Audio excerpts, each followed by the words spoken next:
Elena Whitmore stood at the altar in a borrowed dress, staring at a man she'd never met. Victor D'Angelo, the Mafia king everyone whispered about, but no one dared cross. He was 50, scarred, and walked with a cane from an assassination that should have killed him. She was 26 and terrified. Her father's empire was drowning, and this marriage was the price of survival.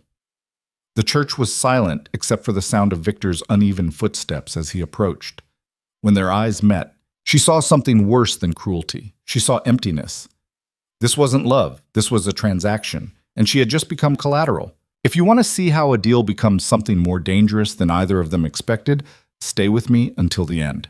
Hit like and drop your city in the comments so I can see how far this story travels. The wedding was a performance, and Elena Whitmore knew her role. She stood in the private chapel of the D'Angelo estate, hands folded in front of a silk gown that didn't belong to her. It had been delivered that morning in a black box with no card, no explanation, just instructions from her father's assistant to wear it and smile. The dress fit perfectly, which only made it worse. Someone had measured her without asking. Someone had decided what she would look like on the day she stopped being her own person. The guests were few. Her father sat in the front row, gray-faced and silent, flanked by men in expensive suits who didn't bother hiding the guns under their jackets. On the other side of the aisle sat Victor's people, older, harder, watching her like she was an investment they weren't sure would pay off. No one smiled. No one pretended this was anything but what it was. The officiant spoke in a monotone, rushing through vows that meant nothing. Elena barely heard him. Her focus was locked on the man standing beside her. Victor D'Angelo. She'd seen his picture before today, grainy surveillance photos in news articles about organized crime, blurred shots from charity galas where he stood at the edges, never in the center. But those images hadn't prepared her for the reality of him. He was tall, broad-shouldered, with the kind of presence that didn't need to announce itself. His suit was tailored to perfection, charcoal gray with a black tie, but it was his face that held her attention. Sharp jawline, dark eyes that gave nothing away, and a scar that ran from his left temple down to his cheekbone, a souvenir from the attempt on his life 3 years ago. The one that left him with a limp and a reputation for being unkillable. He didn't look at her during the ceremony, not once. When the officiant finally said, "You may kiss the bride," Victor turned toward her with the mechanical precision of a man fulfilling a contract. He leaned in, his hand barely brushing her waist, and pressed his lips to hers for exactly 2 seconds. No warmth, no hesitation, just efficiency. Then it was over. The reception was held in the main house, a sprawling mansion that looked more like a fortress than a home. High ceilings, marble floors, security cameras in every corner. Elena was escorted through hallways lined with art that probably cost more than her childhood home, past rooms she wasn't allowed to enter, until she was deposited in what they called the family wing. Her new bedroom. It was massive. King-size bed with dark blue linens, floor-to-ceiling windows overlooking the estate grounds, a sitting area with leather furniture that looked unused. Everything was immaculate, impersonal, like a luxury hotel room waiting for a guest who would never truly settle in. She sat on the edge of the bed and stared at her hands. This was her life now. A soft knock interrupted her spiral. She looked up as the door opened and an older woman stepped inside. Late 50s, silver hair pulled into a tight bun, wearing a housekeeper's uniform but carrying herself like she ran the place. "Mrs. D'Angelo?" the woman said, and Elena flinched at the name. "I'm Margaret. I manage the household staff. If you need anything, you ask me." "Thank you," Elena said quietly. Margaret's expression softened just slightly. "Dinner is at 7. Mr. D'Angelo prefers punctuality." Will we be eating together?" "That's up to him." And then she was gone. Elena sat in silence for another 10 minutes before she forced herself to stand. She explored the room, opening drawers that were already filled with clothes in her size. Someone had stocked an entire wardrobe without consulting her. She found a bathroom with marble countertops and a shower big enough for 4 people, a walk-in closet, a private balcony. Everything she could want, except freedom. At 7 o'clock, she made her way downstairs, following the faint sound of voices until she found the dining room. Victor was already seated at the head of a table that could have held 20 people. He'd changed out of his suit into a dark sweater and slacks, his cane resting against the armrest of his chair. He was reading something on a tablet, his expression unreadable. Elena hesitated in the doorway. He looked up. Sit.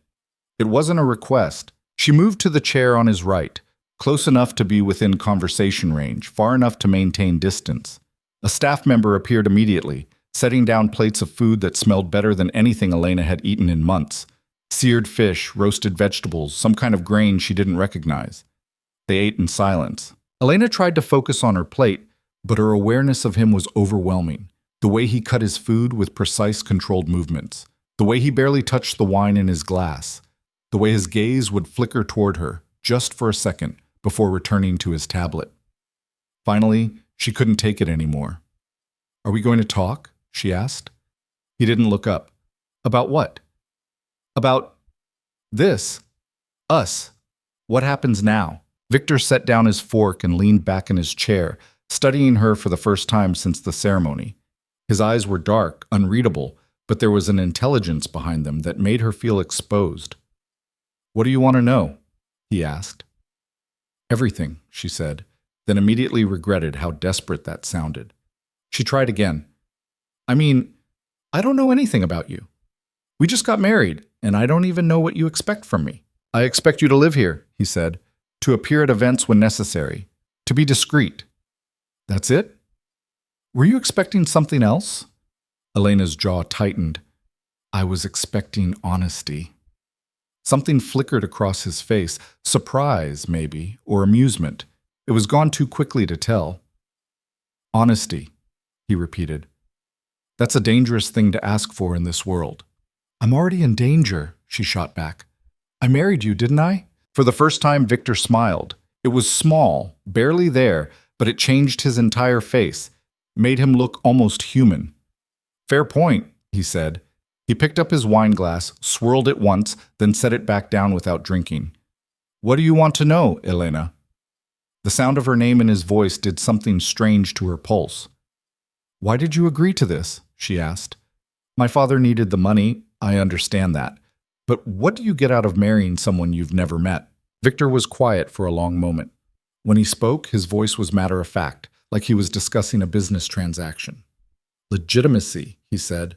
Your family has a clean reputation, old money, society connections, the kind of respectability that people like me don't get to buy. Marrying you gives me access to that world. So I'm a prop. You're an investment. The bluntness of it stung, but Elena forced herself not to look away. And what happens if I don't play along? Then you'll find out why people are afraid of me. The temperature in the room seemed to drop. Elena's heart hammered against her ribs, but she kept her voice steady. Are you threatening me? Victor tilted his head, considering. I'm being honest. You asked for it. Honesty would be telling me what you actually want from this marriage, not just the public relations version. He studied her for a long moment, and Elena had the unsettling feeling that he was recalculating something, adjusting an equation he'd thought was already solved. You're not what I expected, he said finally. What did you expect? Someone more afraid? I am afraid, Elena said. I'm just tired of pretending I'm not. Victor's expression shifted, just slightly, but enough that she saw something beneath the armor. Something that looked almost like recognition. Then we have that in common, he said quietly. The rest of dinner passed in careful conversation. Victor asked about her education. She'd studied art history at Columbia before her father's business started collapsing, and she'd had to drop out. She asked about his injury. He deflected with a non-answer about occupational hazards. They circled each other with words, testing boundaries, figuring out what was safe to say. When the meal ended, Victor stood with the help of his cane and looked down at her. Your room is on the second floor, he said. Mine is on the third. You won't be disturbed. Elena blinked. We're not... No, he said simply. Not unless you want to. She didn't know what to say to that. Victor turned to leave, then paused. Elena. Yes? Don't lie to me about anything, ever. That's the only rule that matters. And then he was gone, his uneven footsteps echoing down the marble hallway. Elena sat alone at the long table, staring at her untouched wine. She'd expected a monster, a tyrant who would treat her like property, who would demand things she wasn't ready to give. Instead, she'd found a man who walked like every step hurt, who spoke like he'd calculated the cost of every word, and who'd just given her the one thing she hadn't thought to ask for, space. She didn't know if that made things better or worse. The first week was a study in avoidance. Elena saw Victor at dinner every night, always at 7, always in the same chair, always with that tablet in front of him. They would exchange pleasantries, discuss nothing of substance, and then retreat to their separate floors. He didn't ask her to accompany him anywhere, didn't ask her to do anything except exist in his house. She spent her days exploring the estate, which was massive enough that she kept finding new rooms. A library with first editions she was too nervous to touch. A gym that looked like it belonged in a professional training facility. A greenhouse filled with orchids that someone clearly maintained with obsessive care. She also spent time watching Victor from a distance. In the mornings, he worked in his office, a room she wasn't allowed to enter, but she could see him through the partially open door on phone calls that always ended with someone saying, "Yes, sir." In the afternoons, he met with men in suits who arrived in black cars and left looking either relieved or terrified. In the evenings, before dinner, he spent exactly 1 hour in the gym, moving through physical therapy exercises with a grim determination that was painful to watch. He never asked for help, never showed weakness. But Elena saw it anyway. On the 8th day, she decided to break the pattern. She found Margaret in the kitchen, overseeing the dinner preparations, and asked a question that made the older woman's eyebrows rise. "Does Mr. D'Angelo like music?" Margaret paused. "Why do you ask?" "I'm trying to figure out what he actually enjoys, besides work." The housekeeper's expression softened. "He used to play piano before the injury." Elena filed that information away. That evening, instead of waiting in the dining room, she went to the library. There was a vintage record player in the corner, along with a collection of vinyl that looked like it hadn't been touched in years. She sorted through them until she found something instrumental, Miles Davis, Kind of Blue, and set it playing. Then she sat in one of the leather chairs and waited. Victor appeared in the doorway at exactly 7 o'clock, his expression puzzled. "Dinner's ready," he said. "I know," Elena replied, "but I thought we could try something different tonight." He looked at the record player, then at her. "You don't strike me as a jazz enthusiast." "I'm not," she admitted, "but Margaret said you used to play piano, so I thought maybe you'd appreciate it." Victor's jaw tightened. "Margaret talks too much. She cares about you. That's not her job." "Maybe it should be." He stared at her for a long moment, and Elena couldn't read his expression. Then slowly, he moved into the room and sat in the chair across from hers. He set his cane aside and closed his eyes, just listening. They sat like that for the entire album. No talking, no expectations, just the music filling the space between them. When the record ended, Victor opened his eyes and looked at her with something that might have been gratitude. "Thank you," he said quietly. "For what?" "For not asking questions." Elena nodded. "We should probably eat before Margaret sends a search party." The corner of his mouth twitched. "Probably." That became their new routine. Every evening before dinner they would meet in the library. Sometimes Elena would choose the music, sometimes Victor would. They didn't talk much, just sat together, letting the silence be something other than hostile. It was during one of those evenings, 2 weeks into the marriage, that everything shifted. They were listening to Chet Baker when Victor suddenly spoke. "Do you regret it?" Elena looked up from the book she'd been pretending to read. "Regret what?" "This. Marrying me." The question caught her off guard.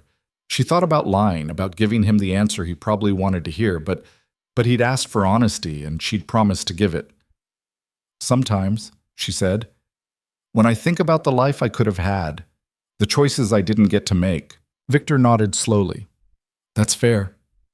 "Do you regret it?" she asked. "No." "Why not?" He was quiet for a moment, his gaze fixed on something she couldn't see. "Because I stopped regretting things a long time ago. Regret is a luxury I can't afford." "That sounds lonely." "It is." The admission hung between them, raw and unexpected. Elena set her book aside. "Can I ask you something?" "You're going to anyway. What happened to you?" "The assassination attempt. Everyone knows about it, but no one knows the details." Victor's expression went blank, and for a second she thought he wouldn't answer. Then he leaned forward, resting his elbows on his knees. 3 years ago, I was meeting with a business associate, someone I'd worked with for over a decade. We were in a restaurant, public place, lots of witnesses, should have been safe. He paused. Turned out he'd been working with my enemies. Set me up. The bomb was under the table. Elena's breath caught. I survived because I'm paranoid, Victor continued. I never sit with my back to the door, and I always notice when something feels wrong. I saw the waiter's face change right before it happened. Managed to dive away, but not fast enough. Shrapnel tore through my left leg. Severed nerves, shattered bone. They said I'd never walk again. But you did. I learned, he corrected. There's a difference. Elena looked at the cane resting against his chair, understanding now what it represented. Not weakness. Survival. What happened to the man who betrayed you? She asked. Victor's smile was cold. He's not a problem anymore. She should have been horrified, should have recoiled from the casual way he talked about violence. But instead, she found herself asking, do you trust anyone now? No? Not even me? He met her eyes. Especially not you. The honesty of it should have hurt. Instead, it felt like the first real thing anyone had said to her in months. Then why did you marry me? She asked. Because trust is irrelevant. I don't need to trust you to make use of you. That's bleak. That's survival. Elena stood up, suddenly unable to sit still. She walked to the window, looking out at the manicured grounds that were really just another kind of cage. What if I said I wanted to change the terms? She said. What terms? Of this marriage, this arrangement. Victor's voice was carefully neutral. What are you proposing? Elena turned to face him. We start over. Not as strangers forced into a contract, but as two people who are stuck with each other and might as well figure out if there's anything worth building. You want to pretend we chose this? No, she said. I want to choose what happens next. Victor studied her with that intense, calculating gaze that made her feel like he could see every thought in her head. And what do you think happens next? He asked. I don't know, Elena admitted, but I'd rather find out than spend the rest of my life wondering. The silence stretched between them, heavy with possibility and risk. Finally, Victor stood, reaching for his cane. All right, he said. All right? We'll try it your way. Starting over. But the same rules apply. No lies, Elena. Not even kind ones. No lies, she agreed. He moved toward the door, then stopped. For what it's worth, you're braver than you think you are. How do you know? Because you're still here. After he left, Elena stood alone in the library, her heart racing. She'd just negotiated with a man who killed people for betraying him. She'd looked him in the eye and demanded more than he'd offered, and he'd said yes. She didn't know if that made her brave or reckless. Maybe both. The next morning, Elena woke to find an envelope on her breakfast tray. Inside was a handwritten note in precise, elegant script. Meet me in the East Garden at 10 a.m. Wear comfortable shoes. V. She arrived at exactly 10 o'clock to find Victor waiting on a stone bench, his cane across his lap. He'd changed into casual clothes, dark jeans and a button-down shirt, and he looked younger somehow, less like the Mafia boss everyone feared and more like a man who might once have had a normal life. You came, he said. You invited. He gestured to the bench beside him. Sit. Elena sat, acutely aware of the space between them, close enough to talk quietly, far enough to maintain boundaries. I thought about what you said last night, Victor began, about starting over.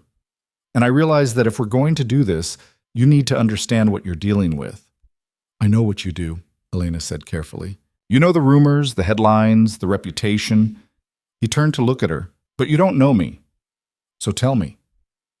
Victor was quiet for a moment, as if organizing his thoughts. When he spoke, his voice was measured, deliberate. I was born in Brooklyn. My father ran numbers for a local crew, nothing big. My mother was a teacher. I was supposed to go to college, become a lawyer, make something legitimate of myself. He smiled bitterly. Then my father got greedy, skimmed money from the wrong people. They killed him for it when I was 17. Elena's chest tightened. My mother died 2 years later. Heart attack, but I know it was grief. After that, I had a choice, disappear or take my father's place. I chose the latter. He paused. I was good at it, too good. Within 5 years, I'd taken over the entire operation. Within 10, I'd expanded into territories that no one thought I could hold. I built an empire on the foundation of my father's mistakes, and I did it by being smarter, more ruthless, and more careful than everyone else. And now? Elena asked. Now I'm 50 years old, half crippled, and trying to figure out what comes next. Why are you telling me this? Victor turned to face her fully. Because if we're starting over, you deserve to know who you're starting over with. I'm not a good man, Elena. I've done things that would horrify you. I've hurt people, destroyed lives, made decisions that can't be undone. His voice softened. But I've never lied about what I am. Elena absorbed this, trying to reconcile the confession with the man sitting beside her. The one who listened to jazz, who pushed himself through painful exercises every day, who'd given her space when he could have demanded anything. I appreciate the honesty, she said finally. That's it? No judgment? I'm not in a position to judge anyone, but, Elena said. My father was desperate enough to sell me to save himself. That doesn't make me morally superior to you. Victor's expression shifted, something like respect flickering across his face. You're handling this better than I expected. What did you expect? Tears? Accusations? Maybe an escape attempt? Elena laughed, surprising herself. The day isn't over yet. This time, Victor's smile reached his eyes. They sat together in the garden for another hour, trading pieces of their lives. Elena told him about growing up in her father's shadow, about the private schools and charity galas that felt more like performances than real life. Victor told her about the injury, about the months of physical therapy, about learning to walk again with gritted teeth and bleeding hands. It wasn't comfortable, it wasn't easy, but it was real. When they finally stood to leave, Victor offered his arm, not to lead her, but to steady himself. Elena took it without comment, and they walked back to the house together, finding a rhythm that accommodated his uneven gait. Margaret watched from the kitchen window, and if Elena wasn't mistaken, the older woman was smiling. That afternoon, Elena received her first test. A courier arrived with a package addressed to her, a tablet, high-end and unmarked. When she turned it on, she found a single video file. She pressed play. Her father appeared on screen, sitting in what looked like a hotel room. His face was drawn, his eyes bloodshot. He looked like he'd aged a decade in the 2 weeks since she'd seen him. Elena, he said, his voice shaking. I'm so sorry. I know what I did was unforgivable, forcing you into this marriage, selling you to that monster. He broke off, wiping his eyes. I was desperate. The debts, the investors, everything was falling apart. D'Angelo offered a solution, and I took it without thinking about what it would cost you. Elena's hands tightened on the tablet. I need you to know something, her father continued. Victor D'Angelo is not who you think he is. Before the wedding, he had you investigated, followed, tested. He wanted to make sure you were compliant, controllable. He leaned closer to the camera. He orchestrated everything, sweetheart. The financial collapse, the debts, all of it. He wanted our family's name, and he was willing to destroy us to get it. The video ended. Elena sat frozen, her mind racing. It couldn't be true. Could it? She thought about Victor's confession in the garden, his admission that he'd built his empire through calculation and ruthlessness, his warning that he wasn't a good man. Had he been telling the truth? Or setting up a defense for when she discovered what he'd really done? A knock on her door interrupted her spiral. Come in, she called, her voice steadier than she felt. Victor entered, moving carefully on his cane. He took one look at her face and frowned. What happened? Elena held up the tablet. I received a video. From my father. Victor's expression went carefully blank. What did he say? That you set everything up, that you manufactured my father's financial collapse to force this marriage. And you believe him? I don't know what to believe. Victor moved closer, and Elena instinctively stood, putting the couch between them. Something flickered across his face, hurt, maybe, or resignation. Ask me, he said quietly. Ask you what? Ask me if I did it. If I destroyed your father to get to you. Elena's heart hammered. Did you? No. Just no? That's all you're going to say? Victor's jaw tightened. What do you want me to say, Elena? That I'm offended you'd even question it? That after everything we've talked about, you should trust me? He shook his head. I told you, I don't expect trust. I expect honesty. So here's mine. I didn't orchestrate your father's collapse. He did that himself through years of bad decisions and worse investments. I simply took advantage of an opportunity when it presented itself. That's not much better. I never said it was, but it's the truth.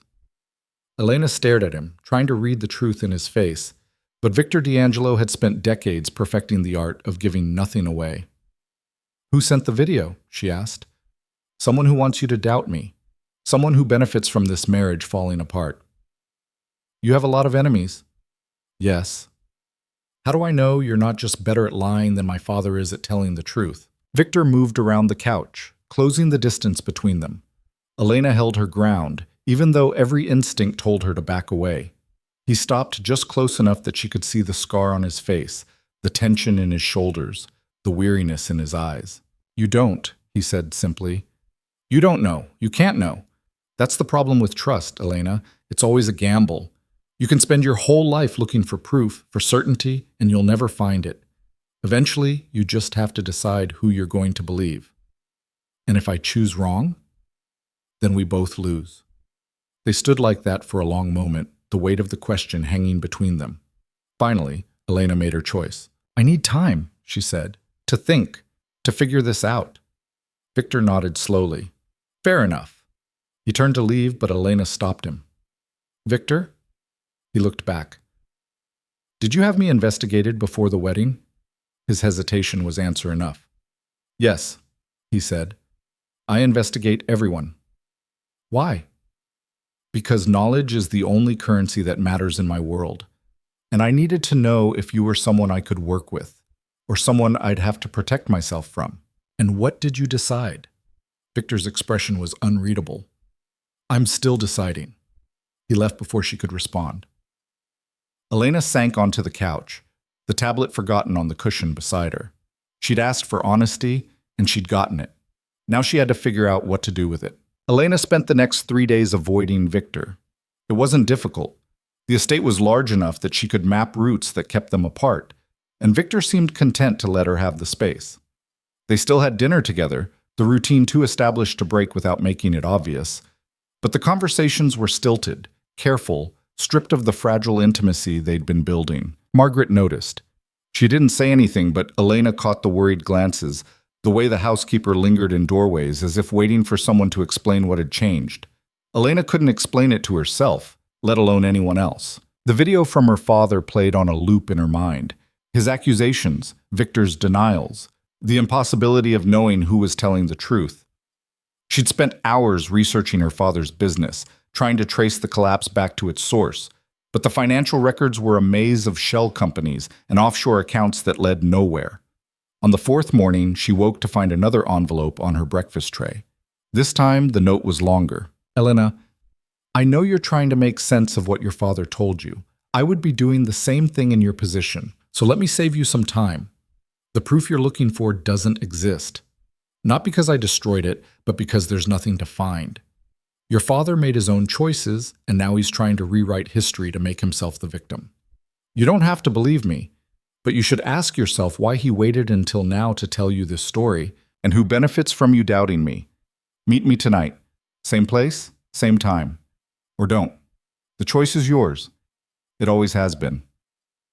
Elena read the note 3 times, searching for manipulation, for the careful wording of someone trying to control her thoughts. But all she found was exhaustion. Victor sounded tired. Not angry, not defensive, just tired. She found herself in the library that evening at 7 o'clock, waiting. Victor arrived exactly on time, moving slower than usual, as if the week had taken something out of him.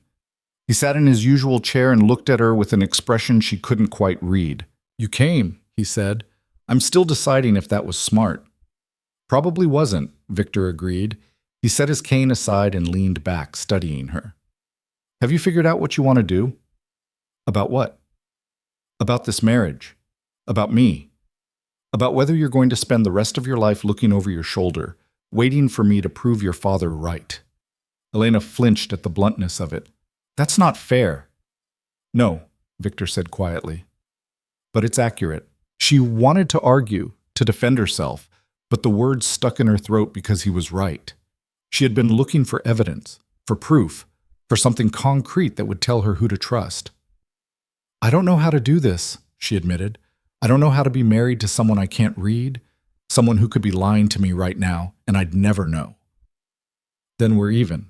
Elena blinked. "What? You think you're the only one taking a risk here?" Victor's voice was sharp now, edged with something that might have been frustration. "I told you things I've never told anyone. I gave you access to this house, to my life, to information that could destroy me if it got into the wrong hands. And the whole time, I'm wondering if you're going to wake up one day and decide that running to the authorities is easier than staying." "I would never so ichimas. How do I know that?" Victor cut her off.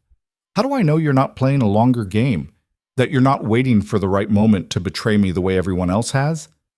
The accusation hung between them, raw and painful. "Because I'm not them," Elena said, her voice shaking. "I'm not the people who hurt you." "Prove it." "How?" Victor leaned forward, his dark eyes locked on hers. "Stay. Stop looking for reasons to leave. Stop treating me like I'm a bomb waiting to go off. Just stay." Elena's throat tightened. She thought about the past month, about the careful distance she'd been maintaining, the walls she'd been building to protect herself from getting too close to a man who terrified her as much as he intrigued her. "What if my father was telling the truth?" she asked quietly. "Then you married a monster, and you should run as fast and far as you can." Victor's expression didn't change. "But if he was lying, if he sent that video because he's desperate and ashamed and looking for someone else to blame, then you're letting him destroy the one thing that might actually work." "This? Us? You think this works?" "I think it could," Victor said. "If you let it." Elena closed her eyes, trying to sort through the tangle of fear and doubt and something else she didn't want to name. When she opened them again, Victor was still watching her, patient and steady and absolutely certain. She made her decision. "Okay," she said. "Okay? I'm staying. I'm choosing to believe you." She paused. "But if I find out you lied to me..." "You won't." "Victor." "I mean it, Elena. I don't lie to you, not about the things that matter." Something in his voice made her believe him. Or maybe she just wanted to believe him. Either way, the decision was made. They sat in silence for a moment, the tension slowly draining from the room. "So what now?" Elena asked. Victor smiled faintly. "Now we figure out who's trying to break us apart." Over the next week, Elena learned what it meant to be married to a man who treated threats like puzzles to be solved. Victor didn't rage about the video or demand revenge. Instead, he methodically dismantled the mystery. He had his people trace the courier service, analyze the video file's metadata, and cross-reference the timing with known movements of his enemies. He did it all quietly, without dramatics, like a chess player thinking 3 moves ahead. Elena watched, fascinated despite herself. "You do this a lot?" she asked one evening, finding him in his office surrounded by documents. "Define this. Hunt people who cross you." Victor looked up from the file he was reading. "Only when they make it necessary." "And how often is that?" "More than I'd like." He gestured to the chair across from his desk. "Come here. I want to show you something." Elena hesitated, then moved into the office. The first time she'd been invited past the threshold. The room was exactly what she'd expected. Dark wood, leather furniture, walls lined with books that actually looked red. But there were also photographs, small, framed images tucked between the serious decor. A young couple who must have been Victor's parents, an older woman with kind eyes, a little boy with a gap-toothed smile. "Who's that?" Elena asked, pointing to the child. "My nephew. He died when he was 8. Car accident." The simple statement carried a weight that made Elena's chest ache. "I'm sorry." Victor nodded once, then turned his attention back to the documents. "I think I know who sent the video." "Who?" "Marcus Volkov. He runs the Russian syndicate out of Brighton Beach. We've had a contentious relationship for the past 5 years." "Contentious how?" "He wants territory I control. I refuse to give it up. Standard power struggle." Victor pulled out a photograph, a surveillance shot of a heavy-set man in his 60s, gray hair, cold eyes. "He's smart, doesn't come at you directly, prefers to undermine, to create doubt, to turn your own people against you." "And you think he's doing that with me?" "I think he saw an opportunity." New wife, public marriage, lots of speculation about why we did it. He's betting that if he can convince you I'm the villain, you'll either leave or become a liability. Elena studied the photograph. What happens if he's right? Then he wins. Victor set the photo aside. But he's not right, so he won't. The confidence in his voice was absolute. What are you going to do about him? Elena asked. That depends. On what? On whether you want to be involved. Elena blinked. Involved how? Victor leaned back in his chair, considering her. Volkov's weakness is vanity. He likes to be seen, to be recognized as important. There's a charity gala next week. Big event. Lots of society people. Exactly the kind of place he shows up to remind everyone he exists. And you want me to go. I want us to go. Together. Make it clear that his little video didn't work, that we're united, that he wasted his time trying to split us apart. You want to use me as bait. I want to use us as a statement, Victor corrected. There's a difference. Elena thought about it. The idea of walking into a room full of strangers who probably knew exactly who she'd married, who would judge her and whisper about her and wonder if she was a victim or complicit. It made her stomach turn. But the alternative was hiding, letting Victor's enemies think she was weak, controllable, exactly what they expected. What do I have to do? She asked. Victor's expression shifted, something that might have been pride flickering across his face. Just be yourself, stand next to me, smile when appropriate, and let them see that you're not afraid. Even if I am? Especially if you are. Fear they can smell, courage they respect. The gala was held at a historic hotel in Manhattan, the kind of place with marble columns and crystal chandeliers and waiters who moved like they'd been trained in choreography. Elena wore a dress Victor had chosen, dark emerald silk that somehow made her feel both exposed and armored, and spent the car ride trying to remember how to breathe. Victor sat beside her, perfectly composed in a black tuxedo, his cane resting across his lap. He'd been quiet since they'd left the estate, but as the car pulled up to the entrance, he turned to her. Last chance to back out, he said. Are you giving me an out? I'm giving you a choice. Elena looked at the red carpet, at the photographers waiting, at the crowd of people who would scrutinize every move she made. Let's go, she said. Victor smiled. That's my girl. The words sent a strange warmth through her chest, but she didn't have time to analyze it. The door opened, and suddenly they were stepping into the glare of camera flashes and shouted questions. Victor moved with practiced ease, his hand firm on her elbow as he guided her through the chaos.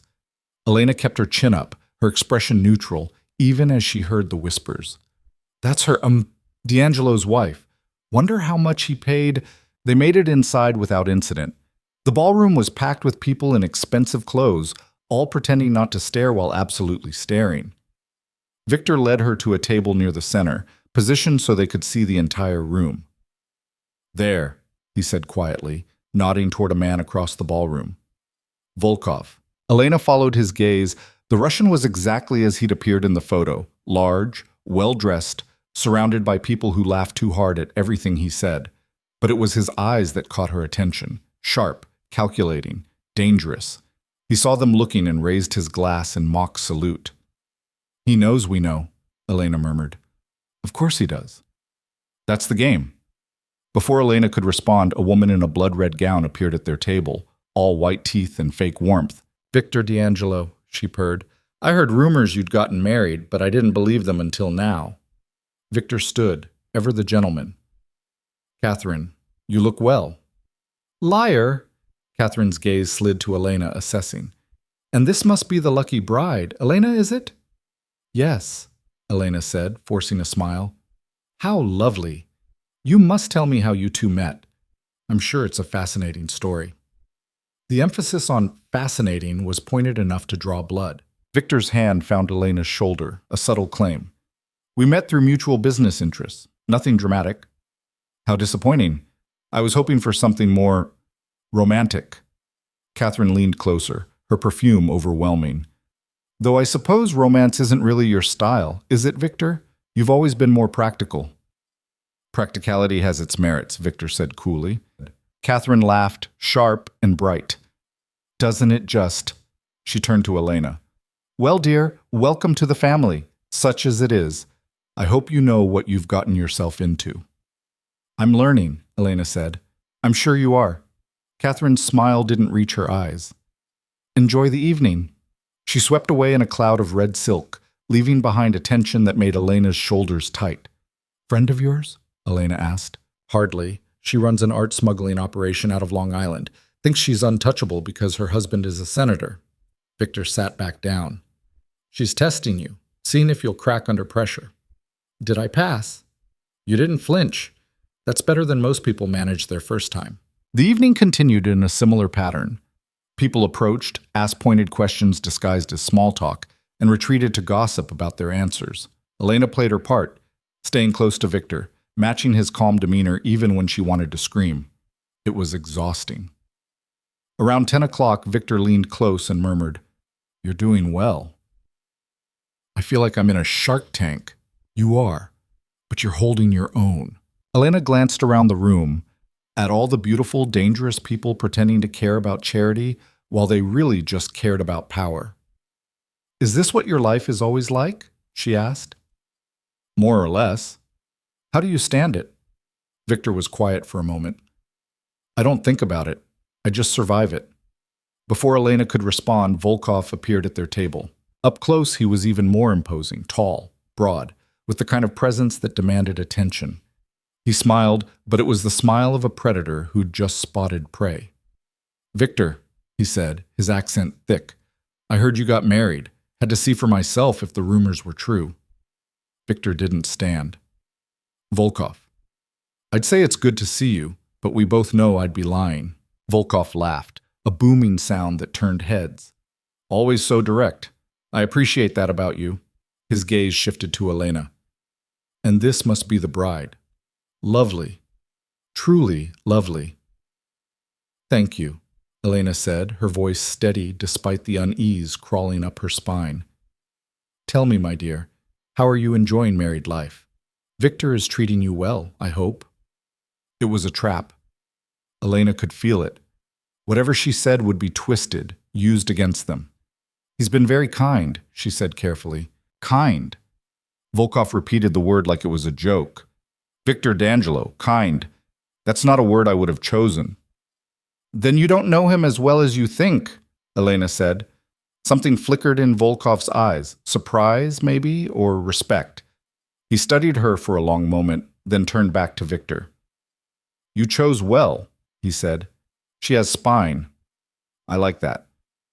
I wasn't asking for your approval, Victor replied.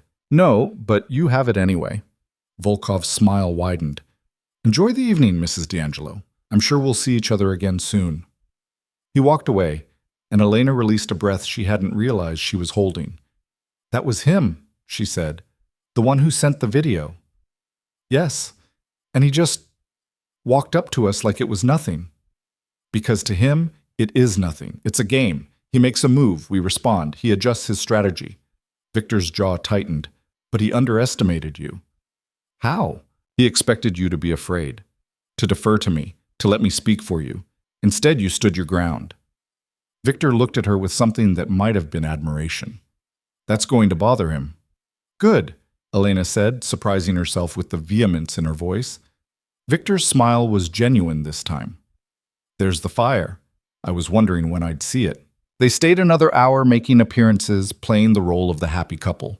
When they finally left, Elena's feet were screaming from the heels, and her face hurt from smiling, but she felt oddly triumphant. In the car, Victor turned to her. You were remarkable tonight, he said. I was terrified. I know, but you didn't show it. That takes strength. Elena looked at him in the dim light of the car, at the lines of exhaustion around his eyes, the careful way he held himself. Do you ever get tired of it? She asked. The games, the threats, the constant watching your back? Every day, Victor admitted. But I don't know how to stop. Why not? Because the moment I stop, someone like Volkov moves in and takes everything I've built. And then all the people who depend on me, the ones who work for me, who trust me to keep them safe, they become collateral damage. That's a heavy weight to carry. It is. Victor's gaze met hers. But it's lighter now than it was a month ago. Why?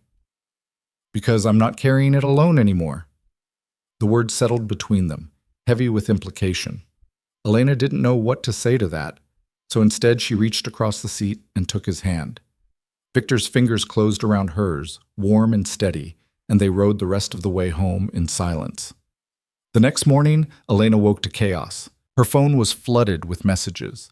Friends she hadn't spoken to in years, distant relatives, people she barely remembered from college. All of them asking the same thing. Had she seen the news? She grabbed her laptop and pulled up the headlines. Mafia boss D'Angelo's new wife, trophy or hostage. Inside the arranged marriage that has everyone talking. Elena Whitmore, the woman who sold herself to save her father. The articles were brutal. They dissected her life, her family, her choices. They featured photos from the gala, with captions speculating about whether she was there willingly or under duress. One piece even included an interview with her father, in which he tearfully claimed he'd been forced to agree to the marriage under threat. Elena's hands shook as she read. A knock on her door made her jump. "Come in," she called, her voice hoarse. Margaret entered, her expression grim. "Mr. D'Angelo wants to see you, in his office." Elena found Victor standing at his desk, staring at his own laptop with an expression that could have melted steel. He looked up when she entered. "You've seen it," he said. It wasn't a question. Hard to miss. Victor closed the laptop with more force than necessary. "Your father gave an interview to 3 different outlets. Painted himself as a victim, claimed I coerced him into the arrangement, said you were too afraid to speak out." Elena's stomach dropped. "He's lying. I know that. You know that. But the public doesn't." Victor moved around the desk, his movements sharp despite the cane. "This is worse than the video. This is a coordinated attack designed to make you look like a victim and me look like a monster. Which means Volkov isn't working alone. He has media connections, probably someone on the inside feeding him information." "What do we do?" "We have options. I can put out a statement, deny everything, threaten legal action, but that makes us look defensive. Alternatively," he paused, studying her, "we could tell the truth." "The truth?" "Our version of it. Give an interview together. Show them that you're not a hostage, that this marriage is your choice." Elena's mind raced. "That would put a target on my back. Make me part of your world publicly, not just privately." "Yes." "And you're okay with that?" Victor's expression softened. "I'm not okay with any of this, but I'm asking what you want to do. This is your life too, Elena. You get a say in how we fight this." Elena thought about her father, about the lies he'd told to save his own reputation, about Volkov and his games, about all the people who assumed she was weak, controlled, trapped. "Let's do the interview," she said, "but I want to handle it my way." "What way is that?" Elena smiled, sharp and certain. Honestly, the interview was set for 3 days later, giving Victor's team just enough time to vet the journalist and control the environment. They chose a neutral location, a private room at a boutique hotel, cameras set up to capture both of them. No live audience to play to. Elena insisted on reviewing the questions beforehand, not to prepare scripted answers, but to know what battlefield she was walking into. The night before, she couldn't sleep. She lay in bed staring at the ceiling, running through scenarios, imagining all the ways it could go wrong. Around 2 in the morning, she gave up and went downstairs to the library, thinking maybe a book would quiet her mind. Victor was already there. He sat in his usual chair, no music playing, just him and the darkness, and a glass of whiskey he wasn't drinking. He looked up when she entered, unsurprised. "Couldn't sleep either?" Elena asked. "Sleep is overrated." He gestured to the other chair. "Join me." Elena sat, pulling her robe tighter around herself. The room was cool, the kind of quiet that felt thick enough to touch. "Are you having second thoughts?" Victor asked. "About the interview?" "No. About everything else, constantly." He smiled faintly. "That's honest." "You asked for honesty." "I did." Victor finally took a sip of his whiskey, the amber liquid catching the low light. "For what it's worth, I think you're doing the right thing. Not the easy thing, but the right one." "How do you know?" "Because you're not running. That alone tells me something." Elena studied him in the dim light, the sharp lines of his face, the way exhaustion sat in the set of his shoulders, the careful way he held his bad leg extended to ease the constant ache. He looked older tonight, worn down by decades of fighting battles no one else could see. "Do you ever regret it?" she asked. "The life you chose, the things you've done." Victor was quiet for a long time. When he spoke, his voice was low, almost confessional. "I regret the cost," he said. "The people I lost, the relationships I destroyed, the version of myself I killed to become this." He gestured vaguely at himself, at the empire he'd built. But the choices themselves? No, I did what I had to do to survive. I'd do it again. Even knowing how it turned out? Especially knowing how it turned out. His gaze met hers. "I'm still here, Elena. Broken, maybe. Dangerous, definitely. But alive. And in my world, that's victory enough." Elena absorbed this, turning it over in her mind. There was something almost tragic about it. This man who'd won everything except the one thing that mattered. "What about now?" she asked softly. "What do you want now?" Victor's expression shifted, something vulnerable flickering across his face before he locked it down. "I don't let myself want things," he said. "It's safer that way." "That's not an answer." "It's the only answer I have." Elena stood and crossed to his chair, kneeling beside it so they were eye level. Victor stiffened, clearly unused to having someone in his space like this, but he didn't pull away. "Try," she said. "Just once. Tell me what you want." Victor looked at her for a long moment, and Elena saw the war happening behind his eyes. The instinct to deflect, to protect, to keep her at a distance battling against something else. Something that looked like longing. "I want this to be real," he said finally, the words coming out rough. "I want to wake up and not wonder if you're going to disappear. I want to believe that someone could choose me, not because they have to, but because they want to." He paused. "But I don't know if that's possible." Elena's throat tightened. "Why not?" "Because people like me don't get happy endings, Elena. We get survival, if we're lucky." "Maybe you've been playing by the wrong rules." "Maybe." Victor's hand came up, hesitant, and brushed a strand of hair from her face. The gesture was so gentle, it made her chest ache. "Or maybe I just needed someone to rewrite them." They stayed like that for a moment, the space between them charged with something neither of them was ready to name. Then Elena stood, her knees protesting the hard floor. "Get some sleep," she said. "We have a war to win tomorrow." Victor's smile was small but genuine. "Yes, ma'am." The journalist was a woman in her 40s named Rebecca Chen, sharp-eyed and no-nonsense, with a reputation for asking questions that made powerful people uncomfortable. She arrived exactly on time, set up her recording equipment with efficient precision, and got straight to business. "Thank you both for agreeing to this," Rebecca said, settling into her chair across from them. "I know the past few days have been difficult." "That's one word for it," Elena replied. Rebecca's mouth twitched. Not quite a smile, but close. "Let's start with the obvious question. Elena, your father claims you were coerced into this marriage. Is that true?" Elena had practiced this answer a dozen times in her head, but now that the moment was here, she threw the script away. "My father is lying," she said bluntly. "Not because he's a bad person, but because he's ashamed. He made terrible financial decisions, lost everything, and when Victor offered a solution, he took it. I agreed to the marriage to save my family. That part is true. But nobody forced me. Nobody threatened me. I made a choice. A choice under duress, some would say. Every choice is made under some kind of pressure. That doesn't make it less valid." Rebecca's eyes gleamed with interest. "And now? Do you regret that choice?" Elena glanced at Victor, who sat beside her with that carefully neutral expression he wore in public. But his hand rested on the arm of his chair, close enough that she could reach it if she wanted to. She took his hand. Victor's surprise was barely visible, just a slight widening of his eyes, but his fingers closed around hers without hesitation. "No," Elena said, looking back at Rebecca. "I don't regret it." "Can you explain why?" "Because from the outside, this looks like a very unequal arrangement. A young woman marrying a man more than twice her age, with a reputation for violence and criminal activity." "I'm aware of his reputation," Elena cut in. "I'm also aware that reputations are stories people tell about you, not necessarily the truth of who you are." "And who is Victor D'Angelo? In your experience?" Elena felt Victor tense beside her, but she didn't let go of his hand. "He's complicated," she said. He's been through things that would break most people. He's built an empire on intelligence and willpower, and yes, on fear. But he's also... She paused, searching for the right words.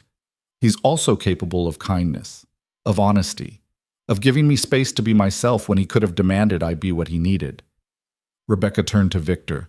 That's quite a character reference. Does it make you uncomfortable being defended this way? Yes, Victor said simply. Why? Because I don't deserve it. The honesty of the answer seemed to catch Rebecca off guard. She recovered quickly, leaning forward. Let's talk about the allegations, she said. Marcus Volkov has been circulating claims that you orchestrated Elena's father's financial collapse, that you manufactured this entire situation to acquire the Whitmore family name and connections. What do you say to that? I say Marcus Volkov is a liar who's trying to undermine me by attacking my marriage. Victor's voice was steady, controlled. He sent fabricated evidence to Elena, gave interviews to the press, and spread rumors designed to make her doubt me. And when none of that worked, he escalated to public character assassination. You have proof of this? I have records of shell companies Volkov controls making payments to the media outlets that ran the initial stories. I have phone records showing calls between Volkov's people and Elena's father in the week before his first interview. I have surveillance footage of Volkov's men following Elena before we were married. Victor's expression was cold now. The Mafia boss fully present. He orchestrated a smear campaign. The question is why? And what's your answer to that question? Territory, power. The same things men like him always want. He thought he could use my marriage as a weakness. He was wrong. Rebecca looked between them, clearly recalculating her approach. Elena, you've been quiet. What's your response to all of this? Elena squeezed Victor's hand once, then released it, sitting forward. My response is that I'm tired of being treated like a pawn, she said. Tired of men making decisions about my life and then pretending it's for my own good. My father sold me to save himself, then lied about it to protect his reputation. Volkov tried to manipulate me into leaving Victor because it suited his agenda. Even you, with respect, are framing this conversation like I'm a victim who needs rescuing. She paused, letting that sink in. I'm not a victim. I'm a woman who made a hard choice and is living with the consequences. And I'm asking that people respect that choice, even if they don't understand it. The room went silent. Rebecca recovered first, a slight smile playing at her lips. That's quite a statement. It's the truth. And if people still think you're being manipulated, then they're not listening. Elena sat back, suddenly exhausted, but also strangely exhilarated. I can't control what people believe. All I can do is tell my story and hope it's enough. The interview continued for another 30 minutes, covering everything from how they met to what their daily life looked like to their plans for the future. Elena and Victor answered as honestly as they could, presenting a united front without pretending their relationship was something it wasn't. When it was over and Rebecca had packed up her equipment, she paused at the door. Off the record? She said. Victor raised an eyebrow. Is anything ever really off the record? Fair point, Rebecca smiled. But I'll say it anyway. You two are either the best liars I've ever met, or you're actually telling the truth. And I've been doing this long enough to know the difference. Which one are we? Elena asked. I'm still deciding. Rebecca pulled on her coat. But for what it's worth, I hope it's the latter. The world could use a few more honest love stories. After she left, Elena and Victor stood in the empty room, the weight of what they'd just done settling over them. Well, Victor said, that happened. Did we just make things better or worse? Won't know until the article runs. He turned to her. You were incredible, by the way. I was angry. Anger looks good on you. Elena laughed, surprised by the sound. What happens now? Now we wait and prepare for Volkov's response because he's not going to let this go quietly. Victor was right. The article ran 2 days later, a surprisingly balanced piece that presented both their perspective and the counterarguments without editorializing. The public response was immediate and divided. Some people called Elena brave for speaking out. Others insisted she was brainwashed, suffering from Stockholm Syndrome, too afraid to tell the truth. But the conversation had shifted. Instead of being universally condemned, they were now being debated. And debate meant uncertainty, which was better than condemnation. Volkov's response came on the third day. Elena was in the library when Victor burst in, moving faster than she'd ever seen him move despite the cane. His face was pale, his expression darker than murder. "We need to leave," he said. "Right now." "What? Why?" "Volkov just released another video. This one's worse." He pulled up his phone and showed her. The video was grainy, clearly taken by a hidden camera, showing Victor in what looked like a warehouse. He was standing over a man tied to a chair, saying something Elena couldn't hear. Then he raised his hand and she looked away before she could see the rest. "That was 2 years ago," Victor said, his voice tight. "A business associate who stole from me. I handled it." "You killed him." "Yes." Elena's stomach churned. She'd known, intellectually, that Victor was capable of violence, but knowing and seeing were two different things. "Where did Volkov get this?" she asked. "Someone on the inside. Someone close enough to have access to my security archives." Victor's jaw clenched. "Which means we have a leak, and until I find it, you're not safe here." "What are you talking about?" "If Volkov has someone inside my organization, he has information. Routes, schedules, vulnerabilities. He could be planning anything. Kidnapping, assassination, a full-scale attack." Victor grabbed her arm, not roughly but firmly. "I need to get you somewhere secure until I can neutralize the threat. I'm not leaving you." "Elena?" "No." She pulled her arm free, standing her ground. "You said we're in this together. That means I don't run when things get dangerous. That's not how this works." "You don't understand what you're dealing with." "Then explain it to me." Victor's control cracked, just for a second, and Elena saw the fear beneath the anger. Real, visceral fear. "He's going to come for you," Victor said, his voice raw. "Not to kill you. That would be too simple. He's going to take you, hurt you, use you as leverage to break me.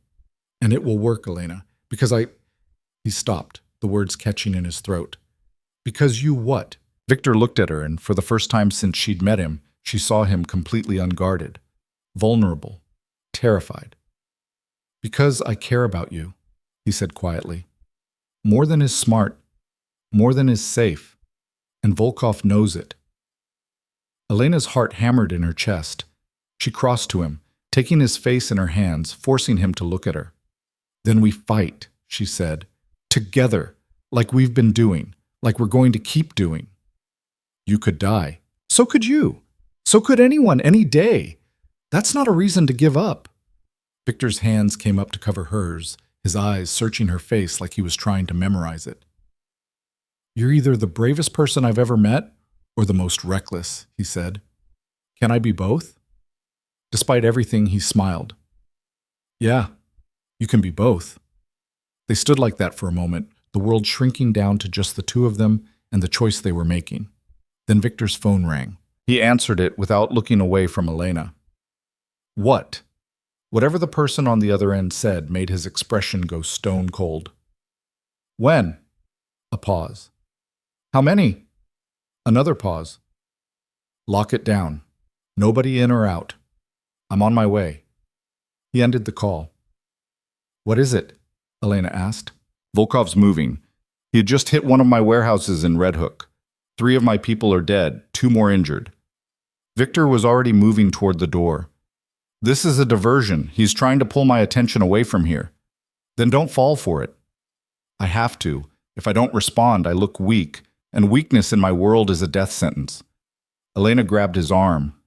"So what do we do?" Victor looked at her, and she saw the calculation happening behind his eyes, the chess game playing out move by move. "We split his attention," he said. "I go to Red Hook, handle the immediate threat, show strength. You stay here with extra security. Margaret and my most trusted people. Nobody gets in, nobody gets out." "And if that's what he wants? You gone, me isolated?" "Then we're about to find out just how good my security really is." It wasn't a plan Elena liked, but she recognized the logic. Victor couldn't afford to hide. Not now, not with his empire watching to see how he'd respond to a direct attack. "Be careful," she said. "Always am."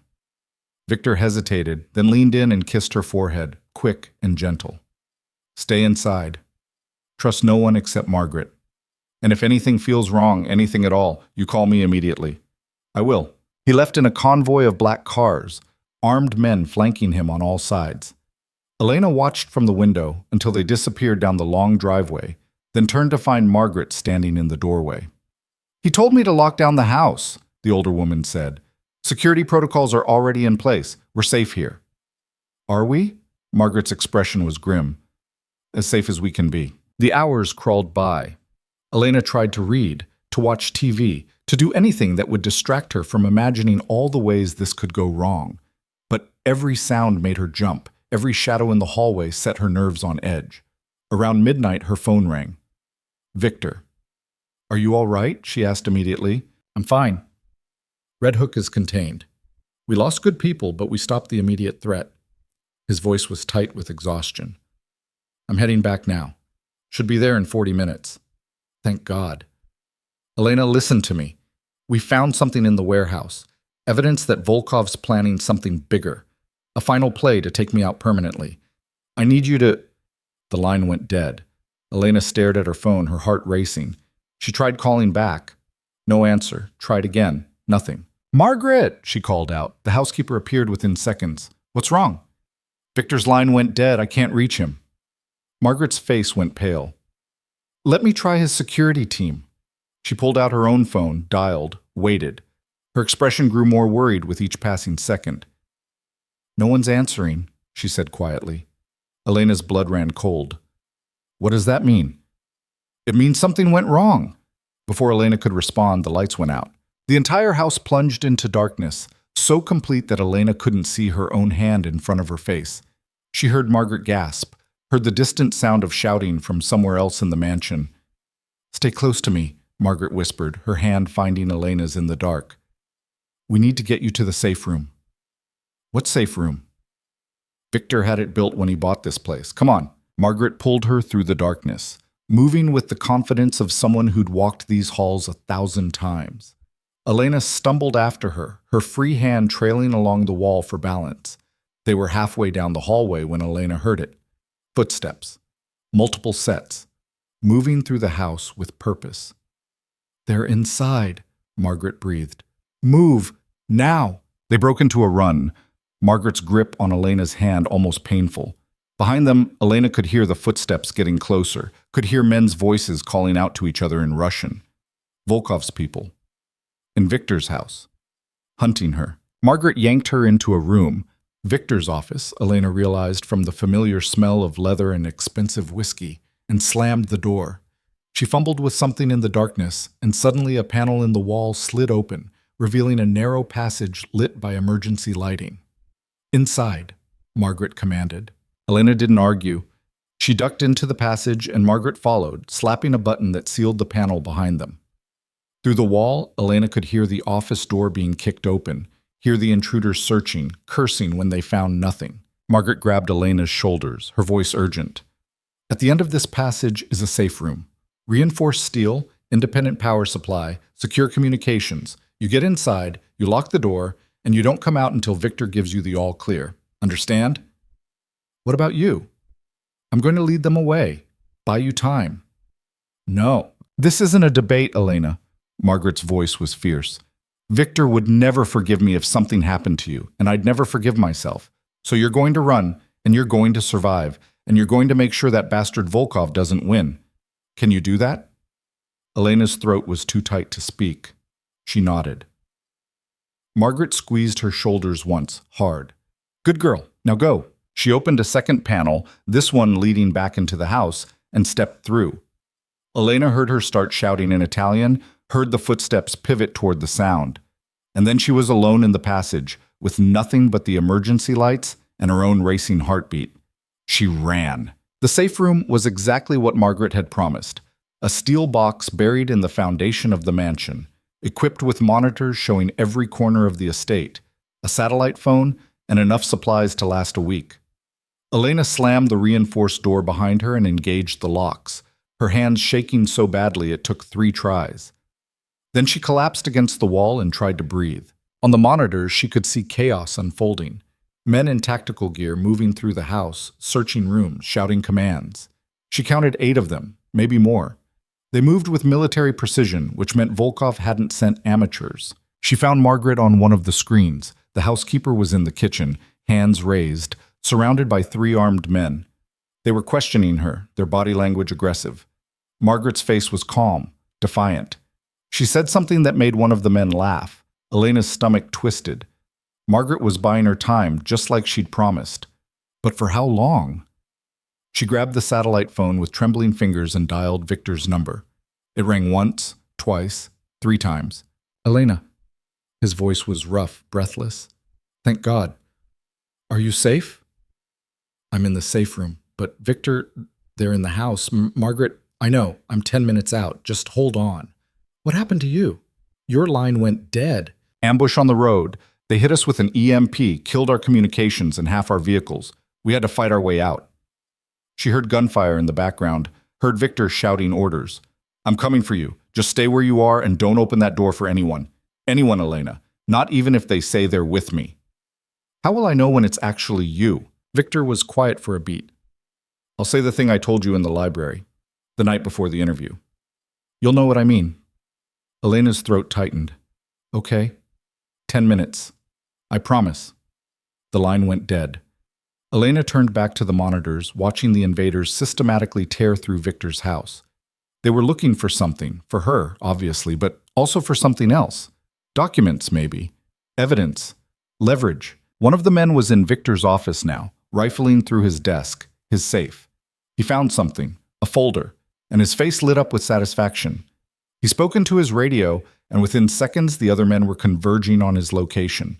Elena leaned closer to the screen, trying to see what they'd found. The folder contained photographs. She could just make out the images, surveillance shots of what looked like a shipping dock, manifests with Cyrillic writing, bank statements.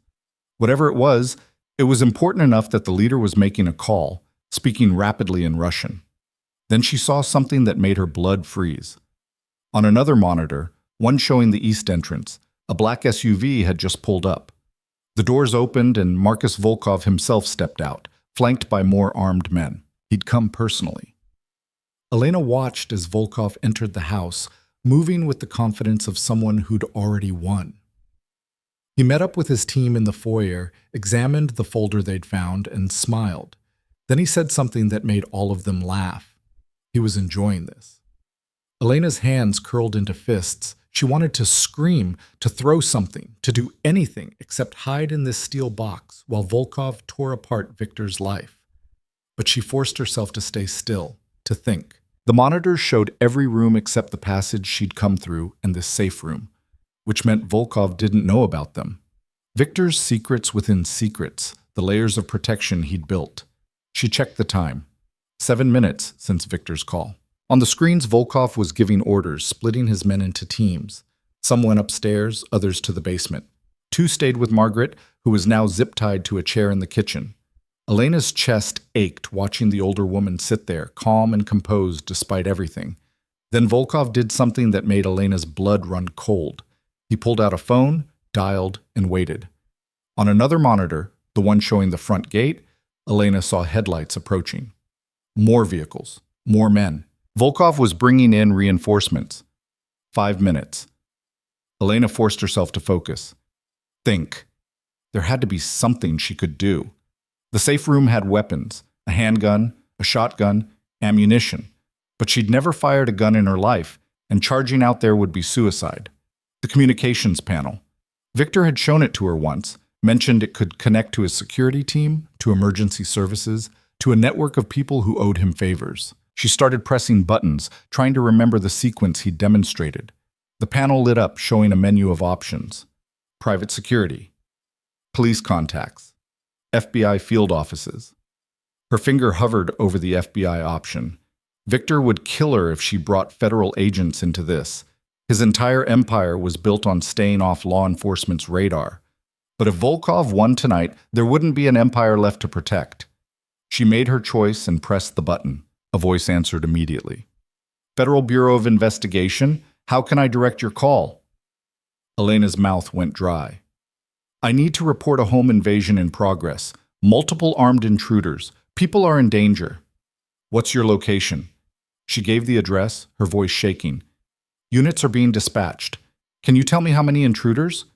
At least 12, maybe more. They're armed with automatic weapons. This is... She hesitated. This is Victor D'Angelo's residence. The pause on the other end was significant. Ma'am, are you being coerced into making this call? No, I'm his wife. I'm in a safe room. They're looking for me. Stay where you are. Do not engage. Help is coming. Elena hung up and immediately felt sick. She'd just invited federal agents into Victor's home, into his life. This would have consequences she couldn't begin to imagine. But at least they'd be alive to face them. 3 minutes. On the monitors, Volkov's reinforcements had arrived. Another 6 men, these ones carrying equipment Elena didn't recognize.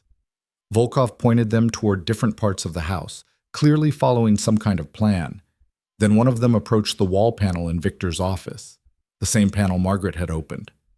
Elena's heart stopped. The man examined the wall, running his hands over it, clearly looking for the seam. He found something, a slight gap, and signaled to the others. They brought tools, started working on it. They'd found the passage. 2 minutes. Elena grabbed the handgun with shaking hands, checked that it was loaded the way she'd seen in movies. Her palms were sweating. She'd never felt more out of her depth in her life. The men breached the panel. On the monitor showing the passage, Elena watched them file in, moving toward her location with tactical precision. They knew exactly where they were going. Someone had told them. Someone on the inside. 1 minute. Elena backed away from the door, raising the gun even though she had no idea if she could actually pull the trigger. The men were at the safe room door now, examining the locks, discussing strategy in Russian. Then she heard it. Distant but unmistakable. Sirens. The FBI had made incredible time. On the monitors, she saw Volkov's head snap up, saw him bark orders into his radio. His men started scrambling, grabbing what they could, preparing to evacuate. But the ones in the passage didn't retreat. If anything, they worked faster, pulling out some kind of cutting torch. They were going to breach the door. Elena's finger tightened on the trigger. She'd never shot anyone, never even considered it. But if they got through that door...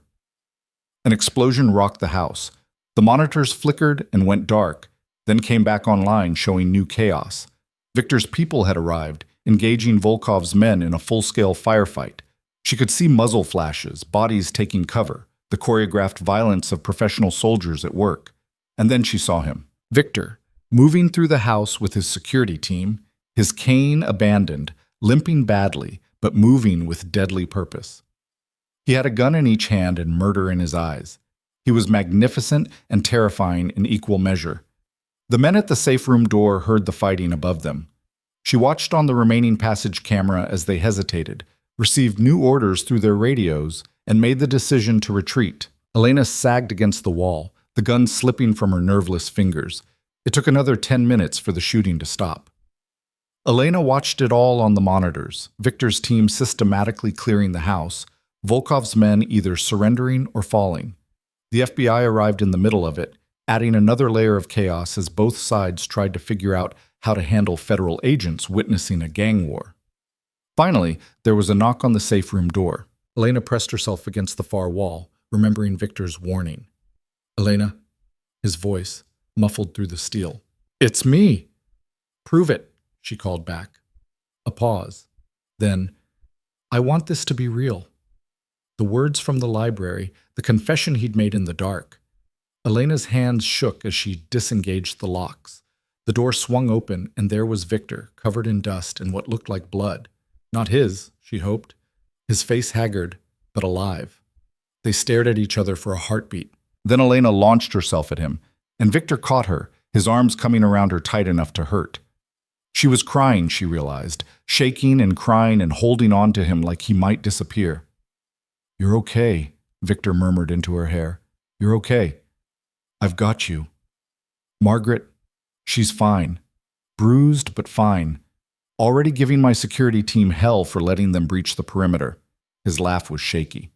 She's tougher than all of us combined. Elena pulled back enough to look at him. I called the FBI. Victor's expression didn't change. I know. You know? They told me when they arrived. Smart move, actually. Volkov can't spin this as a private dispute with federal agents involved. He brushed hair from her face with gentle fingers. You did good. I might have destroyed your empire. Then we'll build a new one. His smile was tired but genuine. Together. The aftermath was a bureaucratic nightmare. The FBI agents took statements from everyone. Elena, Victor, Margaret, the surviving members of Victor's security team. They cataloged weapons, took photographs of the damage, and generally treated Victor's home like a crime scene, which, technically, it was. Volkov had escaped in the chaos, along with most of his men, but 3 of them had been caught, and they were singing to federal prosecutors faster than their lawyers could stop them. Suddenly, Volkov's entire operation was exposed. Trafficking routes, money laundering schemes, connections to corrupt officials. The kind of evidence that would put him away for life if they could find him. Victor sat through hours of questioning with a lawyer at his side, giving just enough information to cooperate without incriminating himself. It was a delicate dance, and he performed it flawlessly. Elena watched from the hallway, exhausted and wired, unable to sit still. A young FBI agent approached her, mid-30s, kind eyes, the kind of person who probably joined law enforcement because they genuinely wanted to help people. "Mrs. D'Angelo," he said, "I'm Agent Morrison. I need to ask you a few follow-up questions, if you're up for it." Of course. They sat in what remained of the library, books scattered everywhere, furniture overturned, but somehow still recognizable as the place where she and Victor had built their fragile connection. "You called 911 from the safe room," Morrison said, consulting his notes. "That was brave." "It was terrified. Sometimes they're the same thing." He looked up at her. "I need to ask you something, and I need you to be honest. Are you here because you want to be?" Elena had been asked that question a dozen different ways over the past month, but this time, sitting in the wreckage of the life she'd chosen, she knew the answer with absolute certainty. "Yes," she said, "I am. Even knowing what your husband is, what he's done, I know what he is. I'm choosing him anyway." Morrison studied her for a long moment. "Okay, that's all I needed to hear." After the FBI left, taking evidence and promising to be in touch, Elena and Victor stood in the destroyed foyer of his mansion, surveying the damage. "We can't stay here," Victor said. "Not until I've swept the entire place for bugs and security breaches." Volkov knew too much. Someone told him about the safe room, about the passage. Someone close. "Where will we go?" "I have a place in the city. Smaller, more secure. We'll use that until this is resolved." He turned to her. "I'm sorry, Elena. You shouldn't have had to go through this. Neither should you. This is my life. It's what I chose." "It's what we chose," Elena corrected. "Remember, we're doing this together." Victor's expression softened. He reached for her hand, lacing their fingers together, a gesture that was becoming familiar, natural. "There's something I need to tell you," he said, "before this goes any further, before you're in too deep to back out." Elena's stomach clenched. "What is it?" "The folder Volkov's men found, the one they were so excited about." Victor's jaw tightened. "It contains evidence of deals I made years ago. Illegal deals. The kind that could put me in prison for a very long time. I'd hidden it as insurance. If I go down, I take other people with me. But now Volkov has copies." "What does that mean?" "It means he has leverage. He can turn that evidence over to the FBI, watch me get arrested, and take over my territory while I'm locked up, or he can use it to blackmail me into giving him what he wants." Victor's eyes met hers. "Either way, the next few weeks are going to be ugly, and you're going to be caught in the middle of it." Elena absorbed this, turning it over in her mind. A month ago, she would have been horrified, would have run. But now, "What do you need me to do?" she asked. Victor blinked. "What?" "To fight this, to win. What do you need from me?" "Elena, you don't have to—" "Yes, I do." She squeezed his hand. "You told me once that people like you don't get happy endings, but maybe that's because you've always fought alone. So tell me what you need, and let me help you." Victor stared at her like she was something miraculous. Then he pulled her close, resting his forehead against hers. "I need you to trust me," he said quietly. "Even when it looks like I'm losing, even when everyone else is telling you to run, I need you to stay." "I'm not going anywhere," Elena promised. They left for the city apartment that night, traveling in an armored convoy with armed guards. The apartment was in a high-rise in Tribeca, modern and impersonal, but undeniably secure. Floor-to-ceiling windows overlooking the city, reinforced doors, a security system that would make a paranoid dictator jealous. Margaret met them there, somehow having arrived first despite everything she'd been through. She'd already stocked the kitchen, set up the bedrooms, and made the place feel less like a safe house and more like a home. "You're a miracle worker," Elena told her. Margaret snorted. "I'm a housekeeper with 40 years of experience dealing with dramatic men. Not that different, really."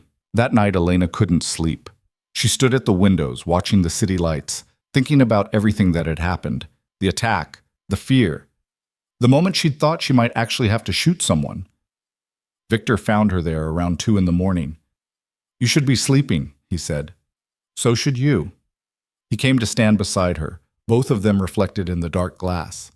They looked like strangers, battered, exhausted, shell-shocked, but they were standing together. "I can't stop thinking about my father," Elena admitted, "about the interview he gave, the lies he told. Part of me wants to hate him for it." "And the other part?" "The other part just feels sad. He was so desperate to save himself that he was willing to destroy me. And he probably doesn't even see it that way. Probably tells himself he was protecting me." Victor was quiet for a moment. "You want to talk to him?"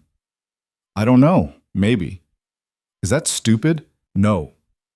Victor's hand found hers in the dark. "But be prepared for him to disappoint you again. People rarely change, Elena, especially when they've convinced themselves they're the victim. Is that what you think about yourself? That you can't change?" "I think I spent 30 years becoming this version of myself. I don't know if there's anything else left underneath." Elena turned to face him fully.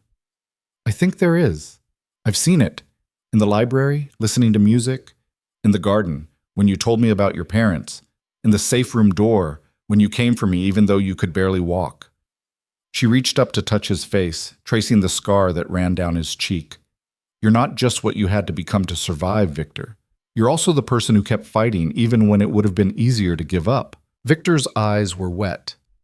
He didn't cry. She suspected he'd trained that response out of himself decades ago, but his voice was rough when he spoke. "I don't deserve you." "Probably not. But you're stuck with me anyway." He kissed her then, not the perfunctory press of lips from their wedding or the gentle forehead kiss before he'd left for Red Hook. This was real, desperate and grateful and full of all the things neither of them knew how to say. Elena kissed him back, pouring everything into it, her fear, her anger, her choice to stay, despite all the reasons she should run. When they finally pulled apart, both breathing hard, Victor rested his forehead against hers. "I'm going to end this," he said. "Volkov, the threats, all of it, whatever it takes." "How?"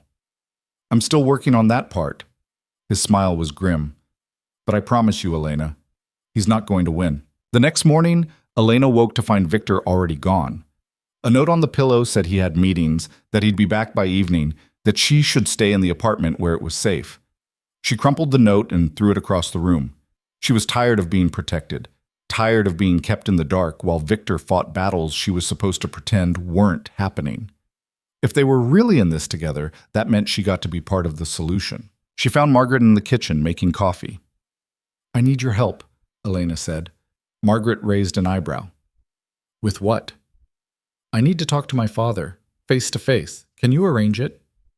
"Mr. D'Angelo is not going to like that." "Then it's a good thing I'm not asking for his permission." Margaret studied her for a long moment, then smiled. "You're starting to sound like him, you know." "Is that a compliment? From me?" "Yes." Margaret pulled out her phone. "I'll make the call. But you're telling him yourself when he finds out." "Deal." 2 hours later, Elena sat in a coffee shop in Midtown, waiting. She'd chosen a public place, busy enough that her father couldn't make a scene, but quiet enough to have a real conversation.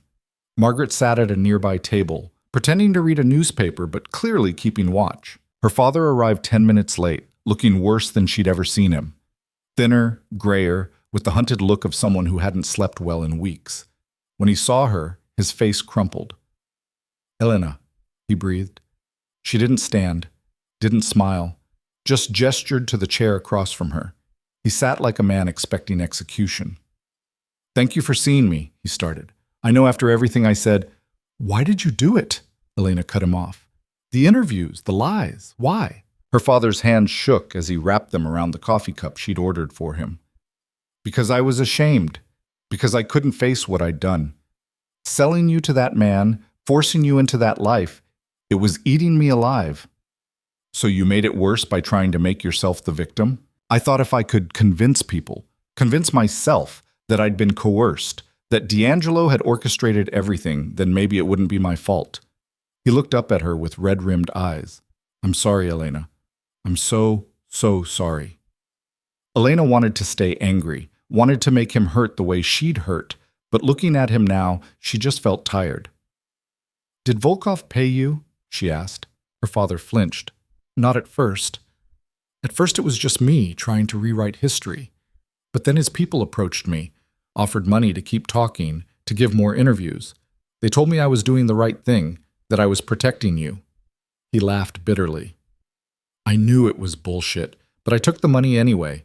I've always been good at taking the easy way out. He used you. I let him use me. That's worse. They sat in silence for a moment, the city moving around them, oblivious. I don't forgive you, Elena said finally. Not yet. Maybe not ever. What you did, selling me, then lying about it, that broke something between us.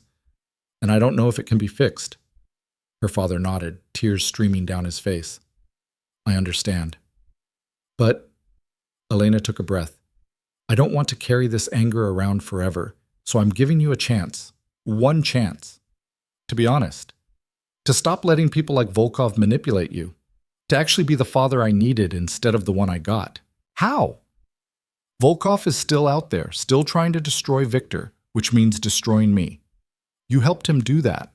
So now you're going to help us stop him. Her father's eyes widened. What? How? He contacted you before, offered you money. He'll do it again. And when he does, you're going to say yes. You're going to meet with him, let him think you're still on his side. And then you're going to tell us everything he says. Elena, that's insane. If he finds out, then you'll finally face consequences for your choices instead of running away from them. The harshness of it landed like a slap. Her father recoiled, but he didn't argue. Okay, he said quietly. Okay, I'll do it. One more thing. Elena leaned forward. You're going to give another interview, a real one this time. You're going to admit that you lied, that Volkov paid you, that Victor never coerced anyone. You're going to tell the truth, even though it makes you look terrible. That will destroy what's left of my reputation. Good. Maybe then you'll finally understand what it cost me. Her father sat there broken and ashamed and slowly nodded. When Elena got back to the apartment, Victor was waiting. He sat in the living room, perfectly still, radiating the kind of controlled fury that made the air feel thin. You went to see your father, he said. Not a question. Yes. Without security. Without telling me. I had Margaret. Margaret is not a bodyguard, Elena. She's a 60-year-old woman who's already been through hell this week. Victor stood, moving toward her with deliberate slowness. What were you thinking? I was thinking that I'm tired of being treated like I can't make my own decisions. Even when those decisions put you in danger? Yes. They stared at each other, the tension crackling between them. Did it occur to you, Victor said, his voice deadly quiet, that Volkov might have been watching your father? That he might have followed you to that meeting? That I could have lost you because you needed to prove a point? I'm not trying to prove anything. I'm trying to help. By walking into potential traps without backup? By using the resources we have. Elena's voice rose. My father is an asset, Victor. He's connected to Volkov. He has information, and I convinced him to work with us, to wear a wire next time Volkov contacts him, to help us take that bastard down. So yes, I took a risk, but it was a calculated one, and it's going to pay off. Victor stared at her like he'd never seen her before. Then, unexpectedly, he laughed. You went behind my back to recruit your father as an informant, he said. That's either brilliant or completely insane. Can it be both? Apparently everything about you is both. Victor crossed to her, his anger dissipating into something that looked like reluctant admiration. You're going to give me a heart attack, you know that? You'll survive. You've survived worse. Barely. He cupped her face in his hands. Promise me something. Next time you decide to do something reckless in the name of helping me, at least tell me first, so I can either talk you out of it or make sure you don't get killed doing it. Deal. He kissed her, and Elena felt the relief in it, the fear he'd been carrying, the terror that he might lose her. When they pulled apart, Victor kept his forehead pressed to hers. Your father agrees to this? He asked. Yes. He owes me. He knows it. And you trust him not to betray us again? Elena thought about the broken man in the coffee shop, the shame in his eyes, the desperation to make something right. No, she said honestly, but I trust that he's more afraid of Volkov than he is of you, and I trust that he loves me enough to try, even if he fails. Victor nodded slowly. Then we'll work with what we have. He stepped back, and Elena could see him shifting into strategy mode, the crime boss taking over. If your father's going to wear a wire, we need to do it right. I know people. Former FBI, disillusioned enough to work off the books. They'll set him up with equipment Volkov won't detect. And then what? Then we wait for Volkov to make contact, and when he does, we get everything we need to bury him. Volkov made contact 3 days later. Elena's father called her from a burner phone Victor's people had given him, his voice shaking. He wants to meet. Tomorrow night. A restaurant in Little Odessa. What did he say? Elena asked, putting the call on speaker so Victor could hear. That he has a proposition for me. Something that will solve all my problems. Her father's laugh was bitter. He thinks I'm still desperate enough to take whatever he offers. You're desperate, Victor said, his voice flat. That's what makes this work. He'll believe you because it's true. There was a pause on the other end. Mr. D'Angelo, I didn't realize you were listening. Get used to disappointment. What time tomorrow? 8 o'clock. He said to come alone. You'll be wired, Victor said. My people will be nearby, but not close enough for him to spot. You go in, you let him talk, you agree to whatever he asks. Get him on record admitting to the attack on my house, the payments he made to you, anything that connects him to the conspiracy. Can you do that? I can try. Trying isn't good enough. Either you do this right or you don't do it at all. Victor's tone was merciless. Because if you screw this up, Volkov walks, and you lose whatever scraps of redemption you think you're earning. Elena put her hand on Victor's arm, a silent request for gentleness. He glanced at her but didn't soften. I understand, her father said quietly. I won't let you down, either of you. After he hung up, Elena turned to Victor. You didn't have to be so harsh. Yes, I did. Your father responds to authority, not kindness. He needs to be scared enough to do this right. Victor's expression was grim. And he should be scared, because if this goes sideways, it won't be him who pays the price. It'll be you. The next evening, Elena watched from a surveillance van parked 2 blocks from the restaurant as her father entered the building. He wore a sport coat that hid the wire taped to his chest, his movements stiff with nerves. Victor sat beside her, headphones on, listening to the audio feed.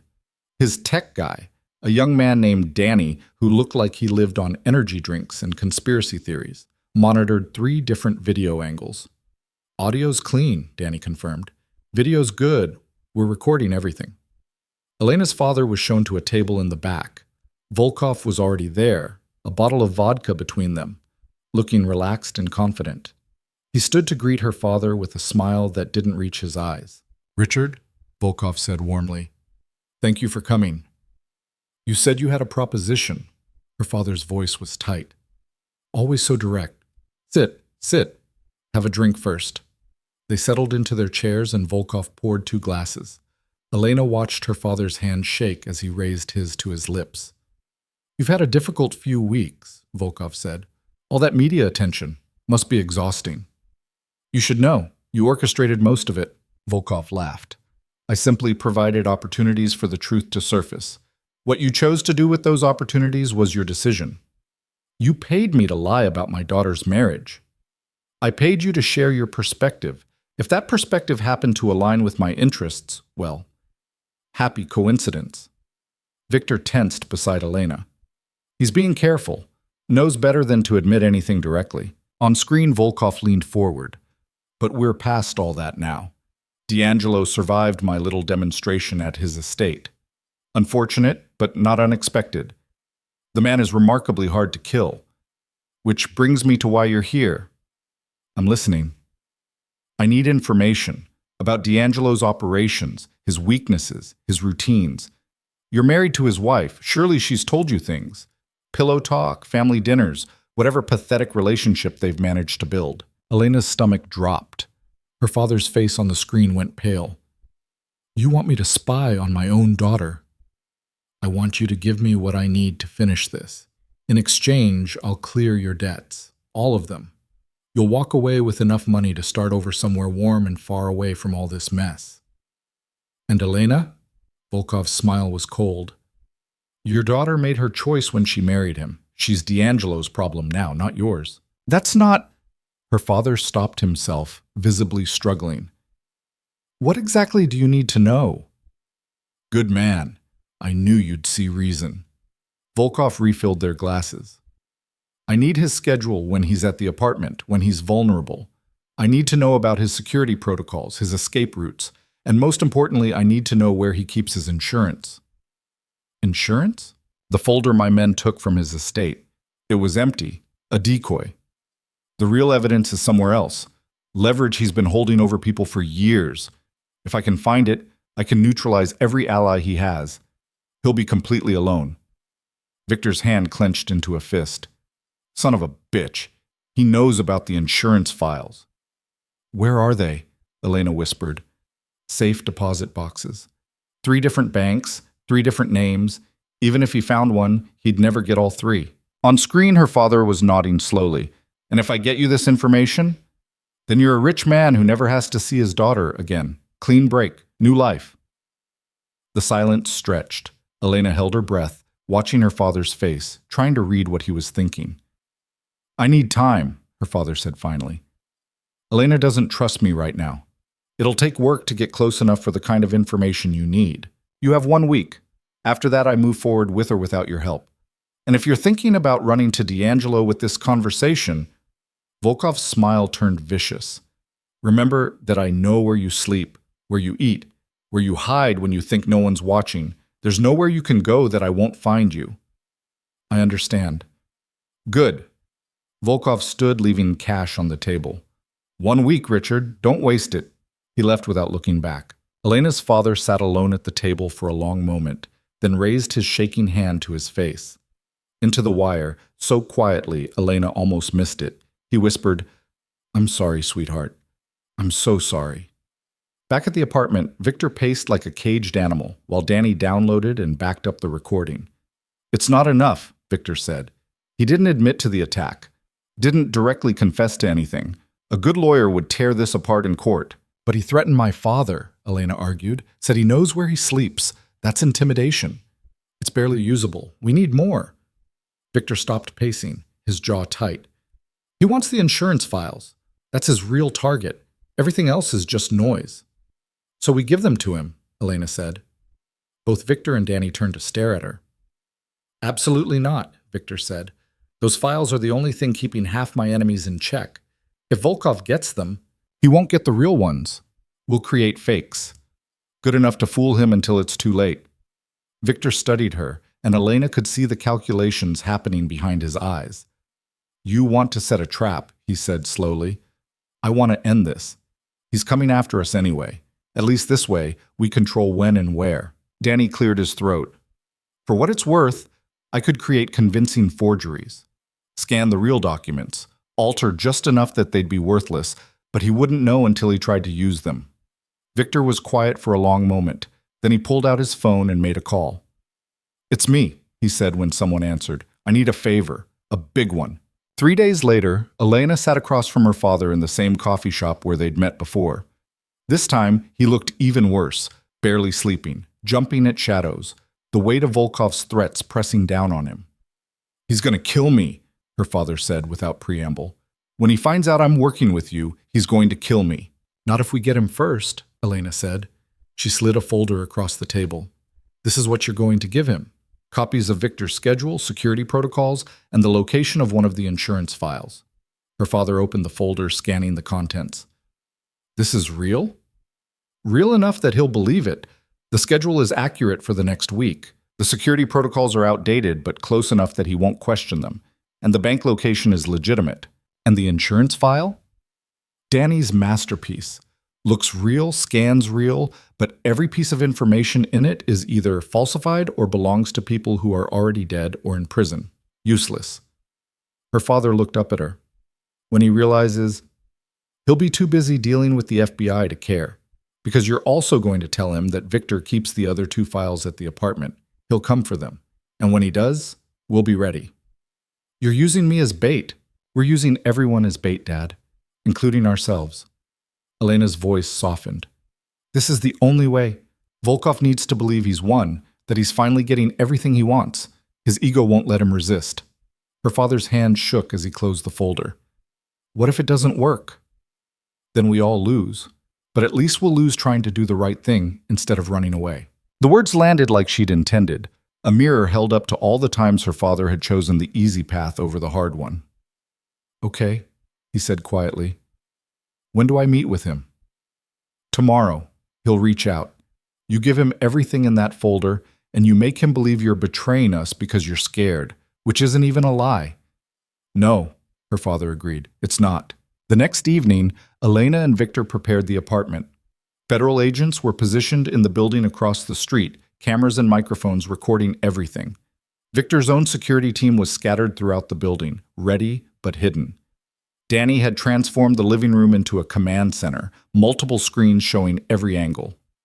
He'll come tonight, Victor said, checking his weapon for the 3rd time. Your father gave him everything he needs. He won't wait. Are you sure you want to do this? Elena asked. We could still call it off, go somewhere safe. And spend the rest of our lives running? No. Victor's expression was resolute. This ends tonight, one way or another. Elena crossed to him, taking the gun from his hands and setting it aside. She cupped his face, making him look at her. When this is over, she said, when Volkov is gone and we're safe, what then? What do you mean? I mean, what do we become? When we don't have enemies to fight? When it's just us figuring out how to actually be married? Who are we? Victor's eyes softened. I don't know. I've never thought that far ahead. Start thinking. She kissed him, soft and lingering. Because I plan on us having a future. A real one. Elena, promise me. Promise that if we survive this, we don't just go back to the way things were. We build something better. Victor pulled her close, his arms tight around her. I promise.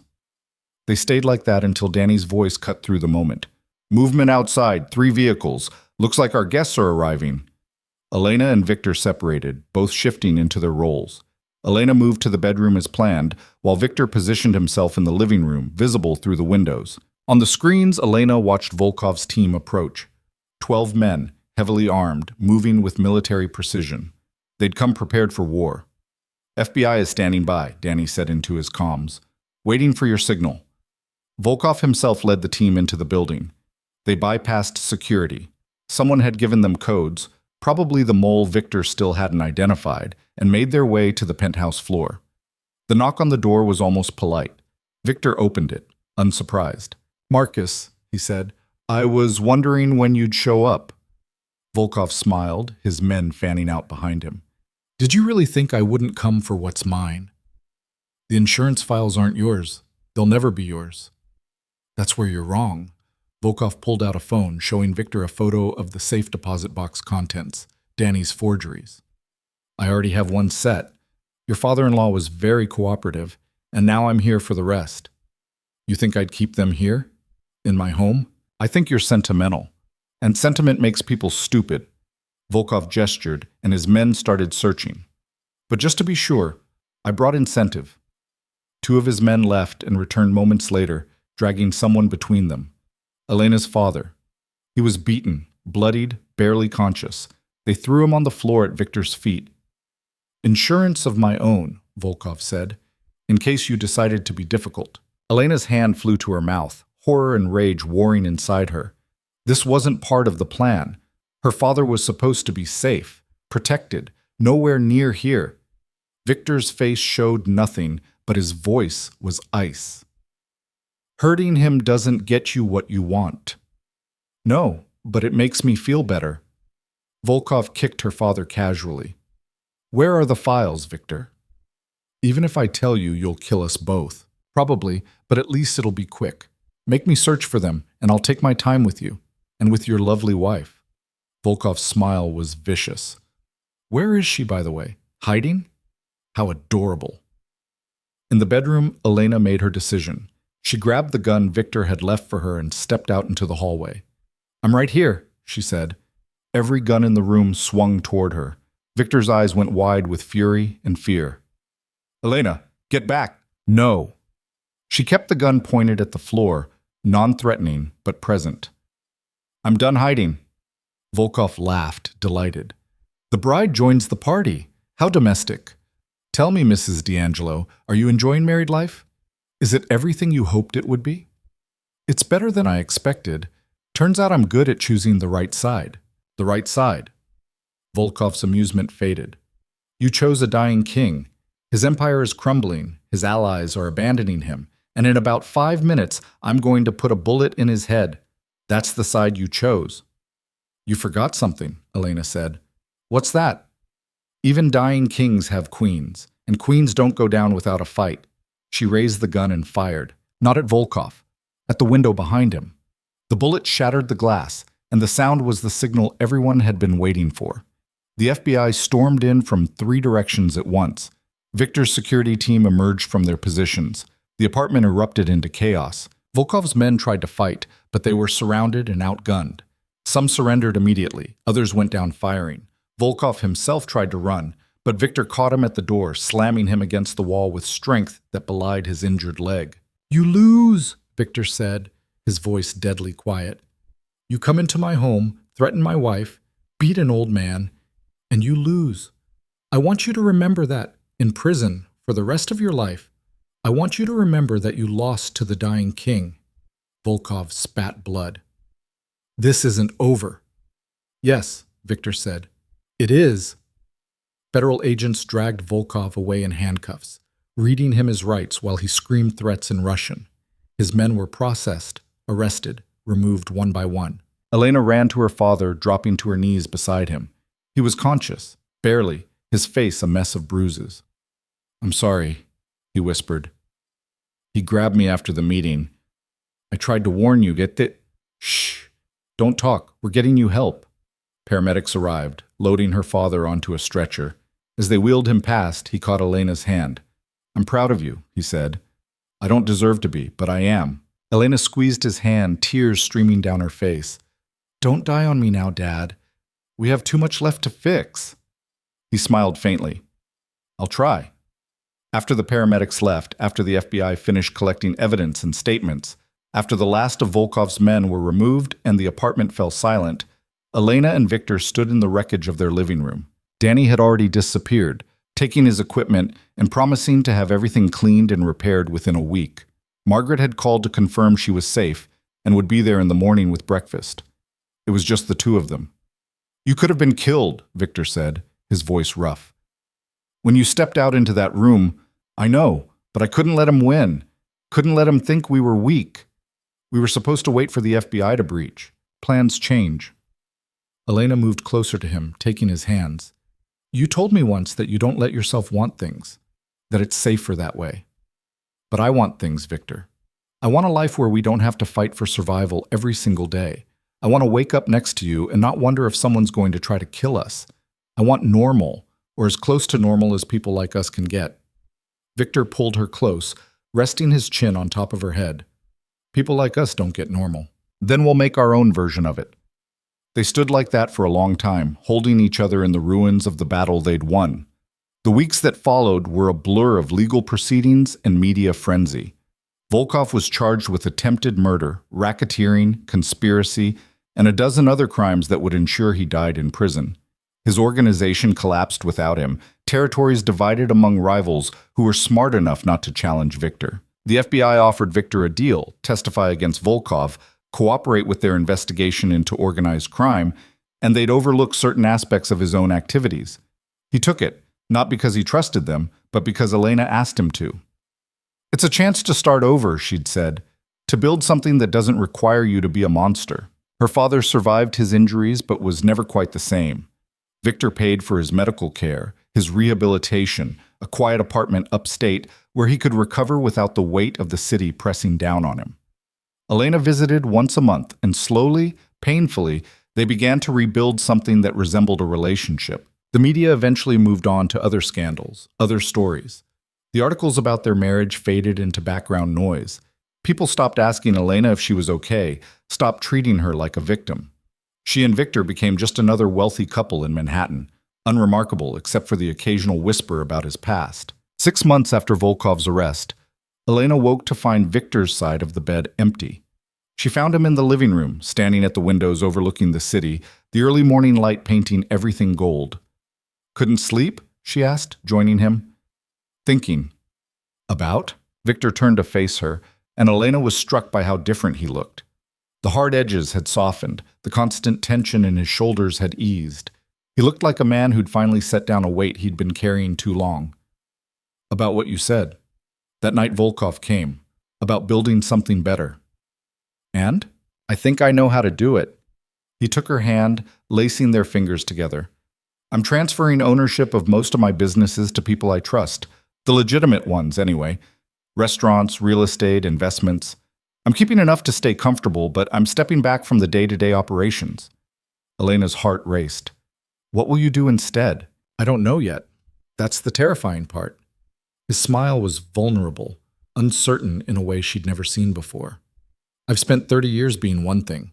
I have no idea how to be anything else." "Then we'll figure it out together." Elena squeezed his hand. "We're good at that. There's something else." Victor reached into his pocket and pulled out a small box. "We got married because we had to. Because circumstances forced us together. But I want to do it again, for real this time. Choose each other, because we want to, not because we need to." He opened the box, revealing a simple platinum band, elegant, understated, nothing like the ostentatious ring from their first wedding. "Elena Whitmore, will you marry me? Again, properly this time." Elena's vision blurred with tears. "Yes. Yes, absolutely yes." Victor slipped the ring onto her finger, then pulled her close and kissed her with a tenderness that made her chest ache. This was different from the desperate kisses during the fighting, the uncertain explorations when they'd been figuring each other out.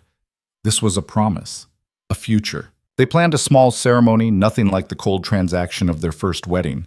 Just close friends, Margaret, Danny, a few people from Victor's organization who'd become genuine friends rather than employees. Elena's father attended, walking carefully with a cane of his own, tears streaming down his face as he watched his daughter marry the same man for the second time. The ceremony was held in the estate's greenhouse, surrounded by Margaret's beloved orchids. Victor had spent weeks working with physical therapists, pushing himself harder than doctors recommended, preparing for one moment. When Elena walked down the makeshift aisle, Victor was standing.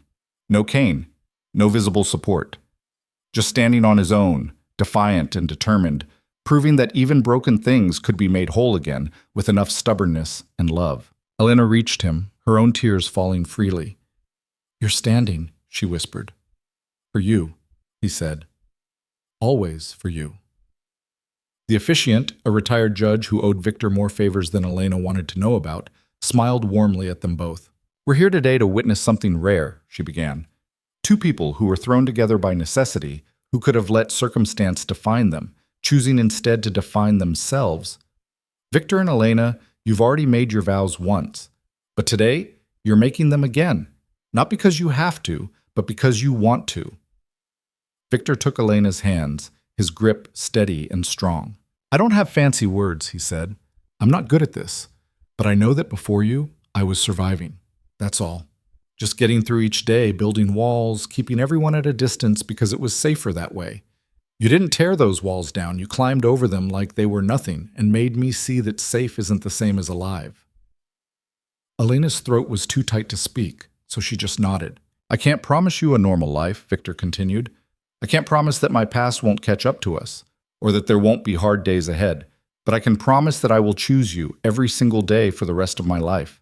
I will stand beside you, literally and figuratively, and I will do everything in my power to be worthy of the choice you made to stay." Elena took a shaky breath. "My turn?" "Your turn. You told me once that people like you don't get happy endings, that you get survival if you're lucky, but I think you were wrong. She squeezed his hands. I think happy endings aren't about having a perfect life. They're about finding someone who makes the imperfect life worth living. You're not perfect, Victor. You're scarred and stubborn, and sometimes you still try to protect me by shutting me out. But you're also brave and honest and capable of more love than you give yourself credit for. Victor's eyes were wet, and this time he didn't try to hide it. I choose you, Elena said. Not because I have to. Not because I'm afraid or desperate or trying to save anyone. I choose you because when I imagine my future, you're in every part of it. I choose you because you chose me back. Because we're better together than we ever were apart. The judge pronounced them married. Again, and this time when Victor kissed his wife, it felt like a beginning instead of a transaction. The reception was held in the restored mansion, the bullet holes patched and painted, the broken furniture replaced. Margaret had outdone herself with the food, and the small group of guests filled the space with laughter and genuine joy. Elena's father approached Victor partway through the evening, moving carefully but with more confidence than he'd had in months. Mr. D'Angelo, he said, may I speak with you for a moment? Victor tensed slightly but nodded. Of course. They moved to a quiet corner away from the music and conversation. I wanted to thank you, her father began, for the medical care, for the apartment, for not having me killed when you had every right to. I didn't do it for you, Victor said bluntly. I did it for Elena. I know, but I'm grateful anyway. He paused, gathering courage. And I wanted to apologize. For the lies, for working with Volkov, for all of it. You didn't deserve that. Neither did my daughter. Victor studied him for a long moment. You're right, we didn't.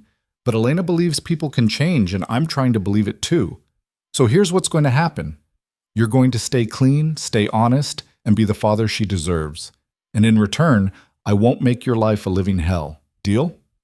Her father extended his hand. Deal. They shook, and Elena watched from across the room, her heart full. Later that night, after the guests had left and Margaret had insisted on handling all the cleanup, Elena and Victor stood on the balcony of their bedroom, looking out at the estate grounds. Do you think it's really over? Elena asked. All of it? The threats, the fighting, the constant looking over our shoulders? Honestly, no. Victor's arm tightened around her waist. There will always be someone who wants what I have, or who holds a grudge, or who thinks they can take me down. That's the cost of the life I lived. That's not very reassuring. But, Victor continued, I also think we've proven we can handle whatever comes, together, and that makes all the difference. Elena leaned into him, breathing in his familiar scent, expensive cologne and something uniquely him. What happens now? Now? We live. We figure out who we are when we're not fighting for survival. We make mistakes and fix them. We build something that's ours not because we had to, but because we want to. That sounds terrifying. It is. Victor kissed the top of her head. But we're good at terrifying. 3 months later, Victor launched a foundation focused on helping young people from difficult backgrounds access education and opportunities. It was funded by the legitimate portion of his empire and run by people who actually cared about making a difference. He threw himself into it with the same intensity he'd once brought to building his criminal organization. And Elena watched him transform from feared crime boss to unlikely philanthropist. She started teaching art history at a community college, rediscovering the passion she'd abandoned when her father's business collapsed.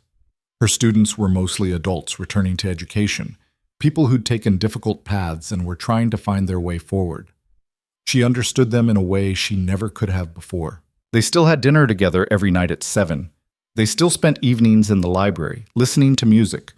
But now there was lightness to it, ease that came from not constantly bracing for the next attack. One evening, almost a year after their second wedding, Elena found Victor in his study, staring at an old photograph. It showed a young boy with his parents, all of them smiling, none of them knowing what was coming. "That's you," she said, sitting beside him. "That's who I was, before." Victor's voice was quiet. I look at him and I barely recognize myself. That kid had no idea what he'd become. "Do you regret it? Becoming who you are?" Victor was quiet for a long time. "I regret the cost. The people I hurt. The lines I crossed. But I don't regret surviving. And I don't regret that surviving led me to you. Elena took his hand. I've been thinking about something. What's that? Starting over doesn't mean erasing who we were. It means using those experiences to build something better. You survived things that would have destroyed most people. You built an empire from nothing. Those are strengths, not just scars. Where are you going with this?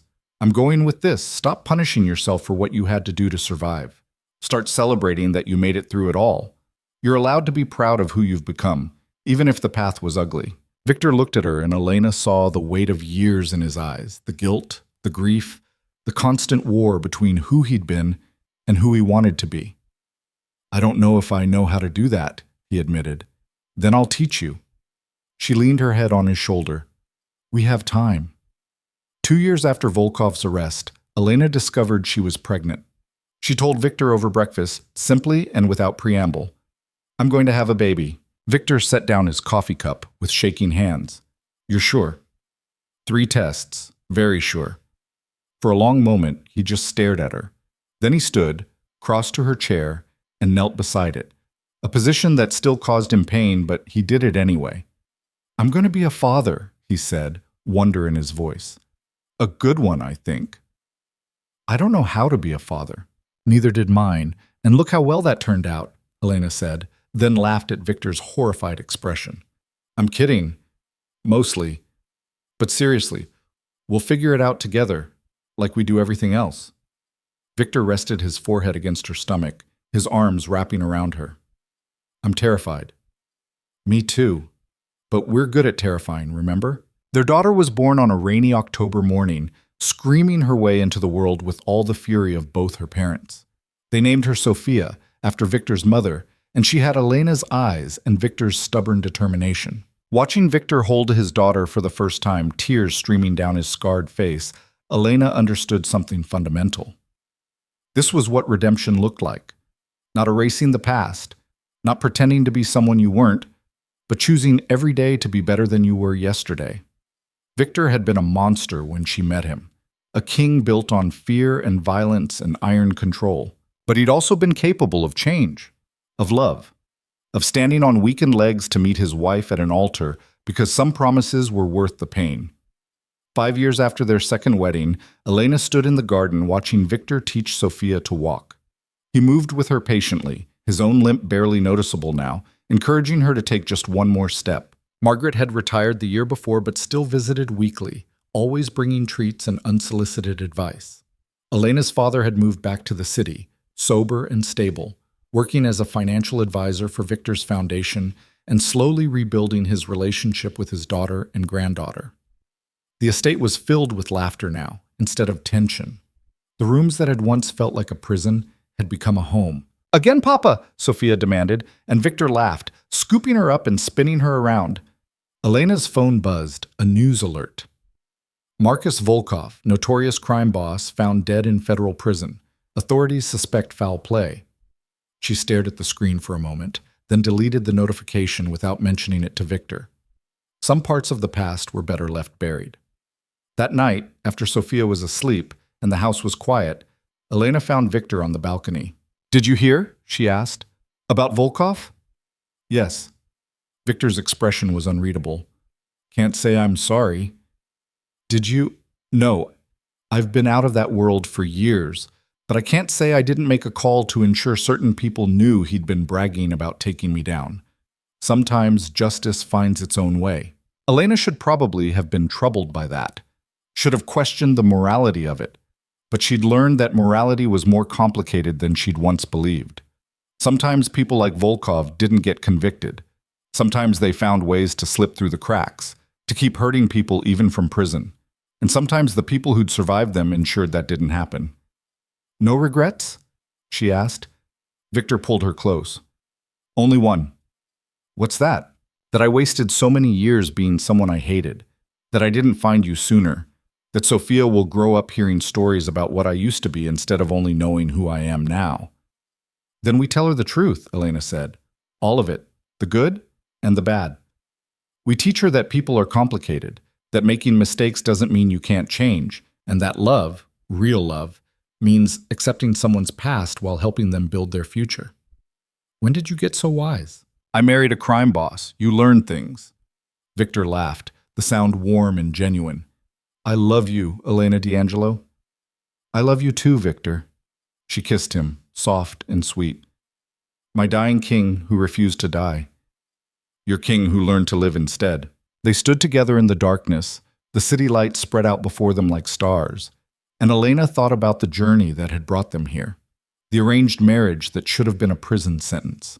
The man she'd been sold to who turned out to be capable of more humanity than anyone expected. The choice they'd made, again and again, to fight for each other instead of against. It hadn't been easy. There had been blood and tears and moments when either of them could have walked away. But they'd stayed. They'd built something real from a foundation of lies. They'd proven that even the darkest beginning could lead to something beautiful if you were brave enough to keep trying. Sophia's voice drifted from her bedroom, not crying, just talking to herself in that rambling way toddlers do. Victor smiled and headed inside to check on her. Elena stayed on the balcony a moment longer, looking out at the world they'd created together. A world where broken people could heal, where monsters could learn to be human, where love could grow in the most unlikely places. She thought about this girl she'd been on her wedding day, terrified, alone, convinced she was walking into a nightmare. That girl would never have believed this ending was possible, would never have imagined that the scarred man with the cane would become her partner, her love, the father of her child. But that was the thing about life. It surprised you. It asked you to be brave when you wanted to hide. It offered you chances to choose differently, to be better, to build something worth fighting for. And sometimes, if you were lucky enough and stubborn enough and chose the right person to stand beside, you got a happy ending after all. Not a perfect one. Not a fairy tale where everything was easy and nothing hurt, but a real one. Messy and complicated and earned through every choice, every fight, every moment you decided that love was worth the risk. Elena smiled and went inside, closing the door on the past and walking toward the future she and Victor were still writing together. One day, one choice, one promise at a time.